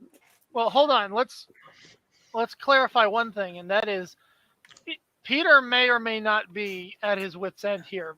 MJ is not. She has very little to lose by Aunt That's not. May. I disagree. She has a lot to lose. This is her family. Her own family she comes from a broken home. She went through her own traumas. Aunt May is kind of like a mother figure to her. That's established. This could also be losing her husband in other ways too. Like there is weight to this. Yes. To me, for her to make this decision feels like the self-sacrifice and nothing else. Like the noble move. For him, I could understand if you want to say that he's got ulterior motives, but I can't see that in her. Maybe let me put it this way. I understand and I accept the quandary. I don't appreciate how I feel like the quandary was arbitrarily forced, and we've talked about why that is. It's like, well, they shouldn't be in this quandary because of the plot holes that led to it. But the fact that Peter is in the quandary doesn't bother me. Well, and so isn't that where this gets weird? Where is it? That We'll see. That's where my problem comes in, though. It's not the setup. Actually, I'm kind of riding with you on for most of this, Twitless.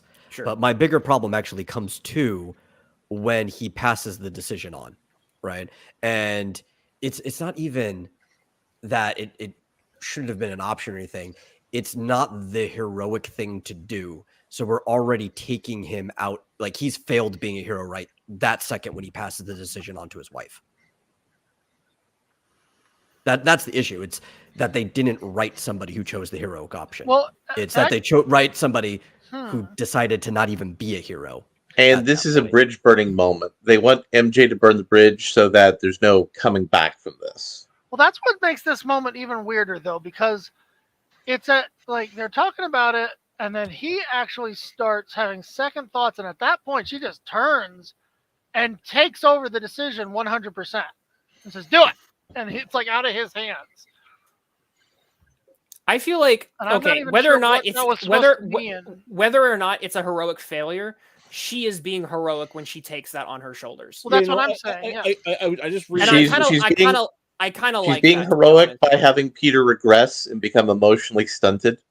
No, she's That's not a okay. heroic solution. No, Yeah, she is yeah, being but she's the- being here's the- heroic by but here's taking the- on, and the if you actually zoom in on the text, Taking on the weight of the decision. Go on to the If go you- on if to you the zoom go in- on to if the you- 3-panel page with her face and the bong at the back of it. when Right. she whispers to him, when she actually whispers to him, and you don't see what she says, what that technically says is, I will remember. I'll remember, essentially. And so the idea is that Peter will get his memory erased of this, what they're doing, but that she's making a second deal. And the deal is that to essentially like get him to leave Peter alone and to kind of make his life better. And she's like, basically, I'm going to take the suffering for this one. So I feel like you're doing it's a self-sacrificial move. And I like the fact that like I kind of like it because a little because it reminds me of like The Incredibles, when Mr. Incredible says, I'm not strong. He does so many self-sacrificing things. He's the hero for the whole movie, but he has this moment of weakness and he's like, I'm not strong enough to do this one. And it shows the hero at a breakdown point, specifically regarding family. And that's the moment where the woman can essentially, the mother can like take on the type of emotional burden that even the father can't. And it's fundamentally hating herself, and it's been an aspect of her character. Let me finish. It's a type of heroism that I appreciate, that is not the type that we get today, where I'm angry man woman, I punch evil and I punch you in the face, Hitler. This is the type women show they are stronger than us men in moments like these. You see, I view this as the opposite of strength. We are often men are often the ones who are like, oh, I will save you, honey. I'll find a way. And it pushes us to be stronger than women in those situations. But I appreciate the moments where we show where it's the woman being stronger, because she can make the call that he could never make. Right. I can agree with that. The thing is the stakes, right? So the stakes are such, right, that she's being the martyr, right? Yeah. I want to remember being the martyr, where my husband was weak, because he is a weak person, and he can't do what he needs to do and let life be life. So because he can't let life be life, I will bear the brunt and be the martyr, because he can't grow up, and I'm willing to accept that my husband just can't grow up. And this moment of self-loathing has tainted both of these characters since this point. I think that's a very ungenerous read, but I understand. I understand it. I think that's because the whole thing is it's reflective of this inability to because Peter, instead of letting the world be what it is, instead of letting life happen to people, he's you're right. He should just let her die of the gunshot wound when he could do something about it. Yeah, he should just let it happen. Dr. Doom. We already discussed this. This is not. This is not a binary choice here, and they've set up a false binary in the story so that they can do one thing, and that's just castrate Peter Parker. And per Joe Quesada, castrating Peter Parker and further destroying the mythic foundation of the universe. Per Joe Quesada, they wouldn't let him do a divorce story, but they said it was okay to do the devil taking away the marriage. That would be better than having Peter Parker get divorced, because Peter had to stand up being a moral character. Can I say something? I'm answering a question with Star. It's he's asking me about the Incredibles. It's the last scene right before the final fight with Omnidroid. And isn't it the final page here where Peter goes down from the attic to get his wheat cakes? So he doesn't actually grow from this moment. He doesn't get better. He just regresses. He's trapped forever. That's not a strong woman. Say something about that.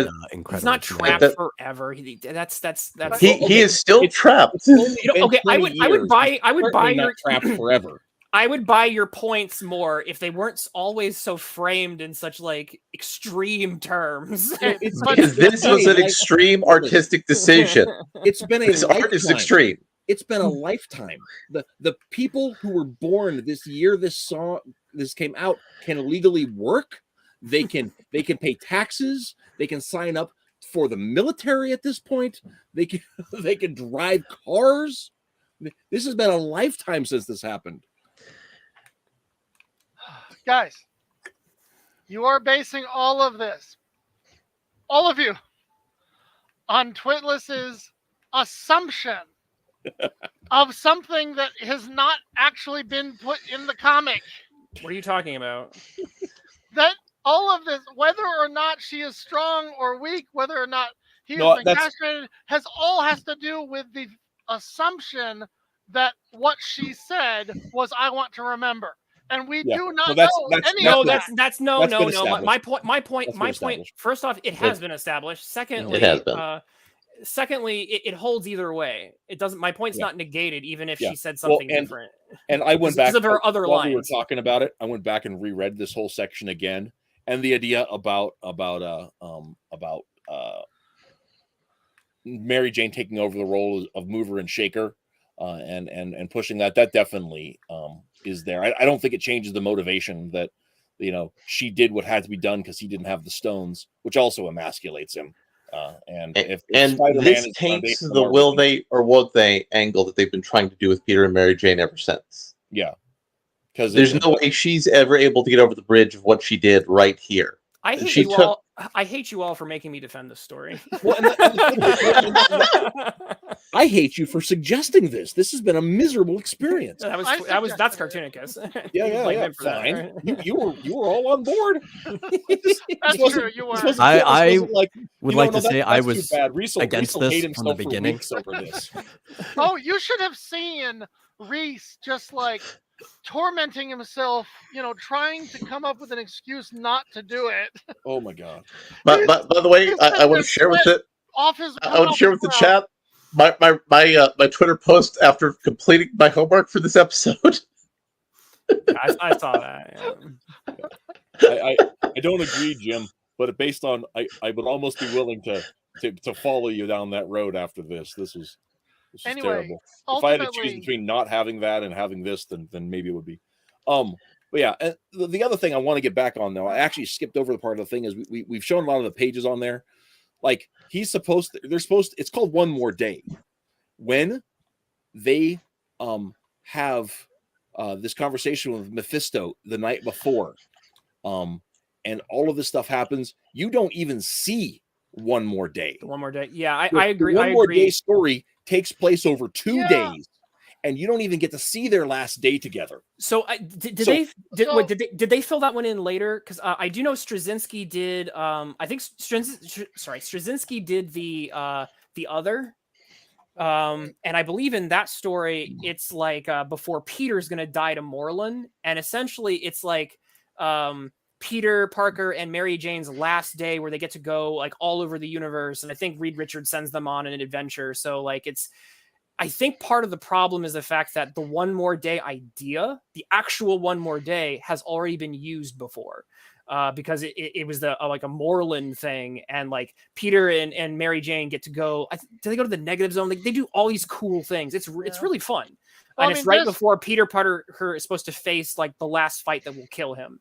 So like I think that unfortunately, because Straczynski, I'm pretty sure, wrote that story, which would put us in the position of him having to do the exact same storyline twice. And that probably is why we didn't get to see that. Well, it's a missing that's actually hole. what so I guess my title for the show is even more appropriate. Well, now he said several times he wanted One More Day with Aunt May. But I got to admit, from the very moment I started reading this is the cover. And it makes it look like they're going to be spending this 48-hour day making every second count until Doom finally arrives. Right. And then they did none of that. But all you have is the whole day they already did hug. that. They did, well, like I said, that whole like counting the moments until your doom arrives. That's literally a Straczynski story before this one. So why call it One More Day? That's probably Quesada. I don't know. Like It's I said, probably this was Quesada, not. yeah, This yeah. was I was gonna say you can't. Straczynski was Well, and in this the was weird position of having the artist tell him how the story was gonna go. and this was the last. And this was it was pitched as his last story. I don't know if he did one anymore after this, but this was supposed to be Straczynski's swan song to the whole 8-year run he had. So this is his One More Day at Marvel? Yeah, basically. Yeah, it's, I mean, When you I think don't know about that it, he left basically Marvel, but he only left his wrote contract. The pacing and the dialogue, everything else was like yelled at him. Yeah, and you could see Straczynski was not. This is not his favorite storyline, and he was resistant to it. He did his best with what he was told to do, apparently. That's why I think we got some of the good moments. We got some of the dialogue moments are really, really on point, regardless of the issues that some of the issues that led to them. But like, it's a weird animal when you think about, because like Quesada becomes does he become, or was he already? He was already the EIC. EIC, yeah. So you have the art. Because Bill Jamis, he was the co-EIC with Bill Jamis, and then Mhm. after Trouble was so horribly panned, Bill Jamis was escorted out of the building. So you have an artist And his story Namor never got EIC, who's telling the writer how the story is going to go at a certain point, and that's a weird place to be in Marvel, I think. And how long ago was the time when the Clone Saga exploded and Marvel had to pull back from their twist on the Clone Saga? 94 through 97, I think. 97. So it was random. 10 years more or less before this point, where they tried to basically negate the character of Peter Parker by saying that guy you've invested in for 10 years, yeah, not the real Peter Parker. And the fans hated it, and they immediately did a 180. My question is, why haven't they done a 180 on this? Because nothing because it was Quesada's baby, and he was the EIC.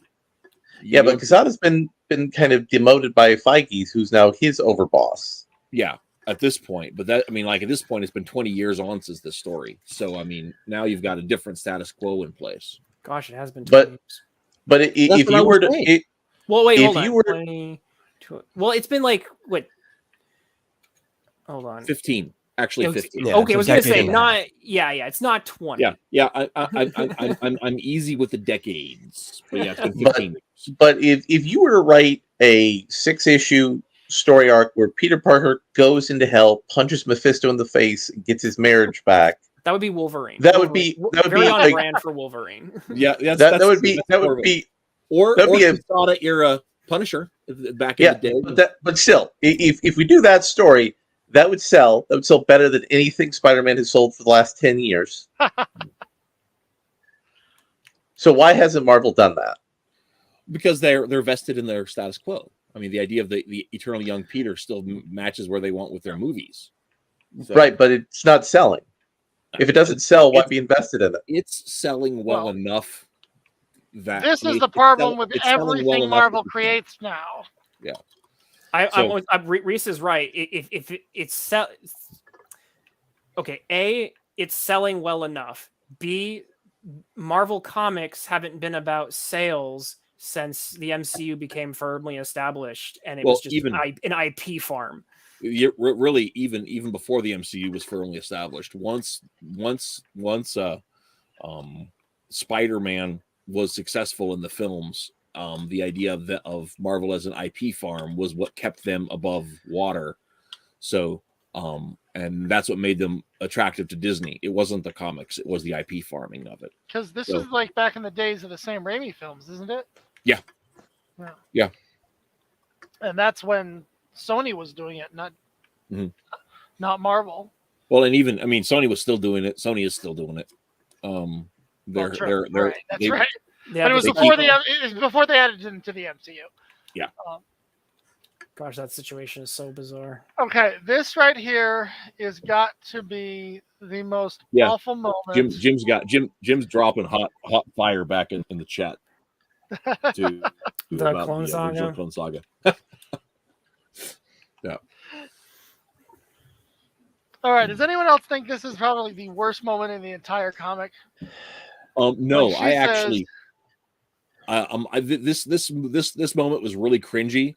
It reads exactly like every tragic rom-com in the 80s. But I like this moment. There's some hope. This moment in it. I don't believe the hope. I think it rings really false. I actually do, because like they know eventually they will. It may take a while because the way time moves in comics is bizarre, but they're gonna they'll circle back. It'll happen. But I have no faith that will happen. The way it's brought to us, though, the way they look for writers, short-term writers, and the way the editorial works, I have no. We'll have to wait till Peter Parker becomes a public domain character, and that'll be the first comic anybody with public domain Spider-Man writes. Spider-Man will ride the will they won't they train until like they get to the point of just licensing out the entire universe to be published. When they just decided when. All right, when jaded old man, you have that jaded old black pill. All right, we've got 20 years, and you guys got to remember too that like it was not long before this story. It was only 2 years before this story that MJ showed back up again, because she was absent from the book for like 7 years after the Clone Saga because she was in turmoil over losing her baby. And so then there was a whole story where Peter went looking for her because she was gone too long, and that was a whole deal. And she was their reunification was very, very brief before the Civil War happened. So I mean, like in the last 25 years, they've been apart more than they've been together.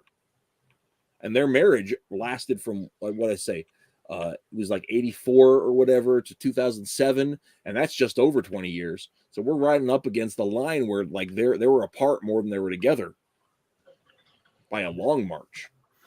But what I hate is just how it's presented, where it's not like, oh, we're being separated to different continents or something, but we'll make sure we find each other. It's like we're literally going to rewrite the universe, but we're going to find each other just because, right? Just because we're so meant to be together. And then she says this: there's no power in the universe big enough for that. Not the devil, not God, not anybody. So except Marvel editorial. Right. So basically, not even literally the creator of the universe, not the one above all, is as powerful as your love for each other. Okay. Just because you were meant. Wait. Let me finish. Whether or not it's true, it's something a character would say. Yes, this is. I give Twitless that. She wants to say. No, I agree with Twitless. She wants to say that because we're just so meant for each other. I'm sorry. Who decided then that you are meant for each other? Would that be? Oh, I don't know. Yeah, but that doesn't matter though.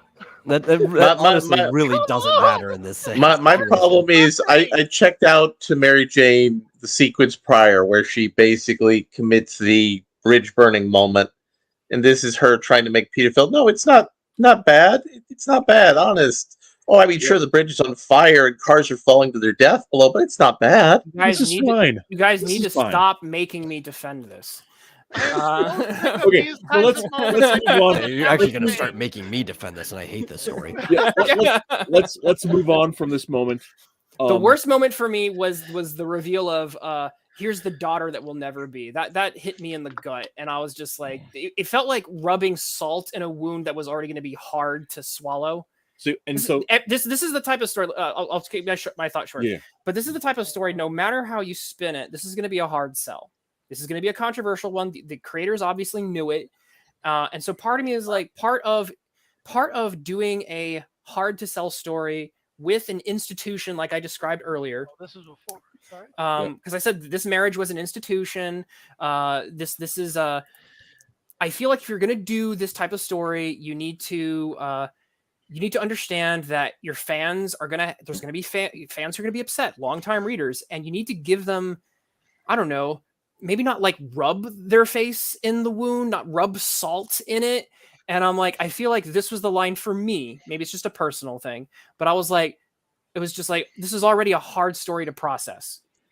Do you have to rub my nose in it? And it's like, yes. And I'm like, oh, please, like dial back on that. And so like this was the worst moment for me. For me, the worst moment, like, well, it's not even this. Like, okay, so this is a little different from my perspective, and this is probably the old man thing, the old married man thing, right? But like, kids are amazing, right? But it's the marriage that is, if you're going to rank them, like the marriage is more important than the kids. If you've lost a child, this one is probably harder. Yeah, well, I mean, I'm just telling you from just saying because depending it's on what your the personal child, traumas, this right. one may hit you harder. Yeah. Well, and I mean, part of that's because like the children are what grows out of the marriage, right? And that's why so many people that like lose children, their marriage can't last that, right? Because there is an inextricableness to it all. But if you're willing to sign away your marriage, you've already signed away the children, right? I mean, kids don't end up clean from divorces. It wrecks them. And so like the idea that like, oh, you're also losing this kid. Well, I mean, yeah, of course you are. Of course you are. And if you're choosing it for relatively selfish motives, because guilt is a ridiculously selfish motive. it's not to save her life. It's because it's explicitly because her life's in danger because of you. It's not because just the life. So it's like one of those things where like, oh, you've already chosen selfish motives. Oh, you're here's another consequence for a selfish motive. Well, here you go. Enjoy it. Okay, so now it's guys, almost justice. This kid at least doesn't have to live with a broken home. now you're making me defend this. Thank God. Okay, so here's the thing. There was years later. Oops, I accidentally stopped sharing when I meant to change the share. Hold on, let me get this back up. Present. Share screen. Saying what I'm doing. Okay, so years later, there was a story where Miles Morales has a run-in with Mephisto, where he fails to save somebody, and Mephisto offers him to go back in time and fix his mistakes, and he does so. Man, and that at the Mephisto end, sure was a swell guy, just helping out Spider-Man. Except at the end, when he saves somebody, but he ends up accidentally had no idea he would end up losing somebody else as a result. It's the monkey's paw, yeah. Right, Yeah, and it's actually showing him, showing us that making a deal with Mephisto was a bad move. You don't. What? You mean hundreds of years of cultural references that you don't make a deal with the devil? Right, exactly. It wasn't his first choice. But no, right, but you lost me when you said the word head, Miles right? Morales. He realizes, crap, I messed up because I was short-sighted. Now, I thought all this time, I was under the impression that is exactly what One More Day was missing, because they just kind of, go ahead and it's portrayed as a self-sacrifice, and they do the devil's bidding and give him everything you want, and that's somehow portrayed as good. But we're reading over this again. I was not expecting this moment to basically do the same thing. Having him say, ha ha ha, I pulled a fast one on you, and it's not just going to be your marriage that you lose. There are repercussions to this far bigger than you ever expected. So kudos to that, I guess. Again, I totally did not remember that being in there. And it gives a little more credence to it. Otherwise that would have been, easily my biggest argument against the whole thing, is just say, look how crappy they actually portray it. But they did actually throw that in there. So it ends with, we're flashed back in time to a moment before Harry Osborn dies the first time. And he's coming back from rehab, and they're having a big surprise party to welcome him back from rehab. And the first thing Harry does is open up a bottle of champagne, because rehab always works. And and Mary Jane's at the party because they're all friends, and Mary Jane vanishes the minute Peter shows up, and despite all of her assurances that they'd find each other again, man, she just takes off out of there real damn quick. But I gotta say, because this was a bridge burner.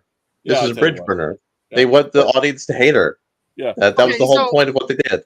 But isn't Flash Thompson awesome in this scene? I gotta say that. I love Flash. And but man, it's one of those things where it just left it feeling so, for me, so I hate everything about this. I hate everything about this story. I don't really hate you guys, but I hate you guys for suggesting this. This has been a horrible experience. and I honestly hope that everybody involved loses a night of sleep for the grief that they went through making this. I mean, reason fairness of this is great YouTube content. I don't know if people That's like to watch okay. me suffer. I guess.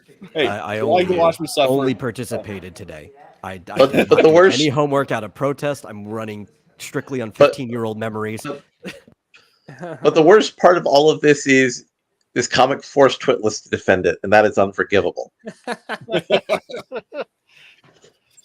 I would like to know who all of the Marvel editors and assistants that end up at the party.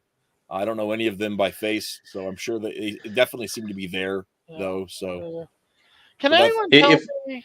which is, I Like, mean, that's a what? long tradition in Marvel comics, so you can't really hate Oh, on I that got too you. much.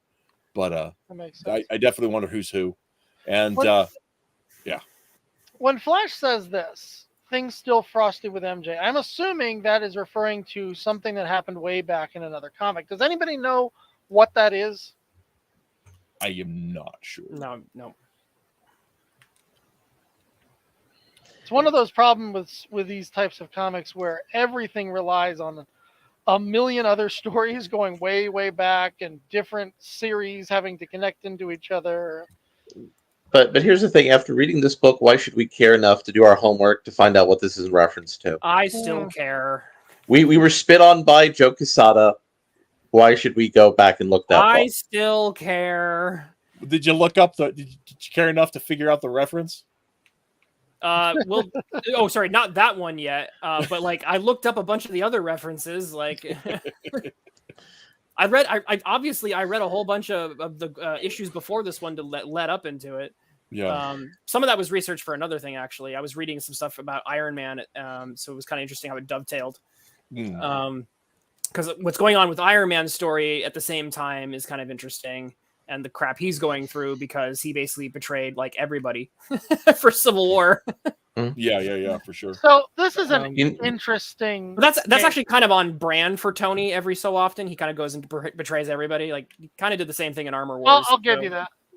Wasn't A Brand New Day the follow-up mini arc they did after this one, if I remember? Yeah, I believe so, and I think it was there to explain the continuity changes, what choices people made, not knowing about Peter. Mhm. And of course, the funny thing about this is you see the web shooter sticking out of Peter's sleeve, and somehow nobody notices. So that's pretty funny. Yeah, especially Here's the people. something I just noticed, and that is, like you're saying, he comes out of rehab, and the first thing he does is pull out champagne. So the last shot of this entire story is everybody holding up liquor as a giant. Except Peter, his glass is still empty. Okay, no, well, okay, that's interesting, because what I was gonna say is it's this visual of in a massive amount of relapse, and The devil wins. That's the final panel for this comic. Well, but The also, devil is victorious. what are we about God to bless see? America. It's serialized comics. The devil won for a moment, so that he can. So it's He still won. They're still separated.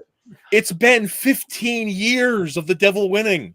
well, sometimes he wins for a while. But are we about I to want see? the devil to be tired of winning. That's in a the real. Spider-Man That's a comic, real life lesson there. I'll say this. Okay, this is my Peter hot take. Parker I am more offended at Straczynski for Ezekiel and all that spider totem garbage than I am at this story, because the spider totem garbage. I also hate the spider totem. The stuff. spider totem garbage ruins Peter at his inception. This is Yeah. like Peter has like a dip in his character arc that you Well, can recover. The spider totem garbage rewrites his entire origin to be like, actually, you're a magic superhero, not a science one. Wink, wink, wink. And I'm just like, shut the hell up. No, that's false. No. If we're going to talk about horrible retcon things, Silk is a horrible retcon thing, especially considering how those two rutted at some point following all of this. She is bad. Spidem totem is still worse. And wasn't it determined that Ezekiel was wrong about the spider totem? Like, yes, they determined that is not in fact the case. Did they re-retcon that? No, they re-retconned that. I don't think it was a re-retcon. I think it was a red herring. It was a feint that was in there. I don't think Straczynski didn't do that. I believe Straczynski was the one who did it. Where? I don't remember. Because I I'm just like remember the reading whole thing with Let- the Moreland storyline, all that is just spider let's- totem stuff. Let me see if I can find it quick. Okay. And the I was gonna wrap up the Spider-Verse, show, but Spider-Verse okay. is terrible. Yeah, and that the whole thing with Moreland and the Inheritors, that's a chunk of where Spider-Verse I think gets like it's all of those problems, and it's like starts with blood. I have Didn't it all start bones here? to pick with Straczynski. I have We, to we, go- we need we need a new bumper for Twitless to say. So let's talk about how 9/11 ruined comics. yeah. Because I think we need to add that now. No, remember, I I agree actually with that put though. that in So there. we should. We have that clip because I said it at the end as a joke. But it's not a joke though. That's the No, thing. but I mean, you literally have me saying that. You just got to clip it at the end. 9/11. Okay. No, I literally said it word for word. I was making a reference to it. I said, right. getting back, because we had gone off on the 50th tangent that night.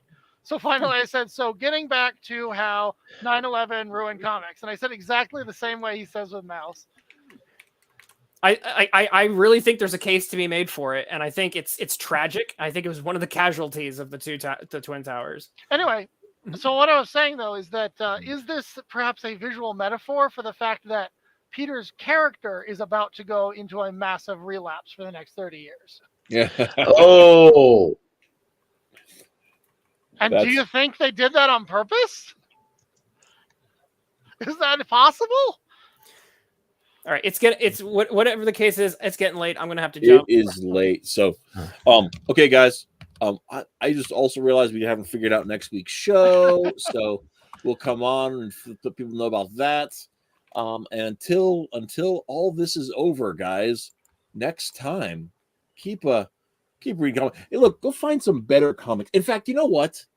You go over to Kickstarter right now and back Vestry 1 through 5. It just launched today, and that's some great fantasy stuff from my Pickles and Jacob's Shabby. stuff. Shabby. Shabby's a good guy. Yeah, Shabby's a Both great of them guy. are. Yep. Cult of Raven alumni, Hail Raven. Go read their books. It's some great fantasy stuff. And they We really did some bring it. Vestry on the show. I think once it was fun. Yeah. Yeah, Yeah, it was you can good. read the whole thing. You get to experience just everything except for like It's not the just first fantasy. 4 ash cans, it's, but you still get the whole thing. So. I think it was the fact that it had a was it Eastern European fantasy Mhm. flavor, which is Yes. not Yes. always. Czech. Yeah, specifically Czech. That's where we get a Shabby's lot from. of Western theme fantasy. So the fact that it's got a very distinct regional flavor to it is very intriguing and interesting. So there you go. That's the good comic y'all ought to go read. Go check it out. I've got the first 4. I highly encourage. I put down the scratch for the new stuff. It's gonna be good. Gonna be good stuff. So, Omega Girl versus the Digital Devil. I mean, like I've got some interesting characters coming up. Yeah. Like you'd be surprised. So Please anyway, don't make the devil into a super villain. Not again. I know. I just have a character who just acts like one. yeah. Also, I will probably put in the link. Chris and I did a little nod to One More Day in Force of Good and Evil as an out of continuity story. I remember that. I saw that one. Yeah. Yeah. That was good gravy. I can't even anymore. We got to call it a night, guys. I'm gonna go on, but yeah, do all the things, read all the comics, and we'll see you next week with a new show of something awesome. We'll figure it out. It'll be amazing. Good night. good night. Keep reading comics, Keep reading better. 9/11. comics. but not this one. Not- But not this one.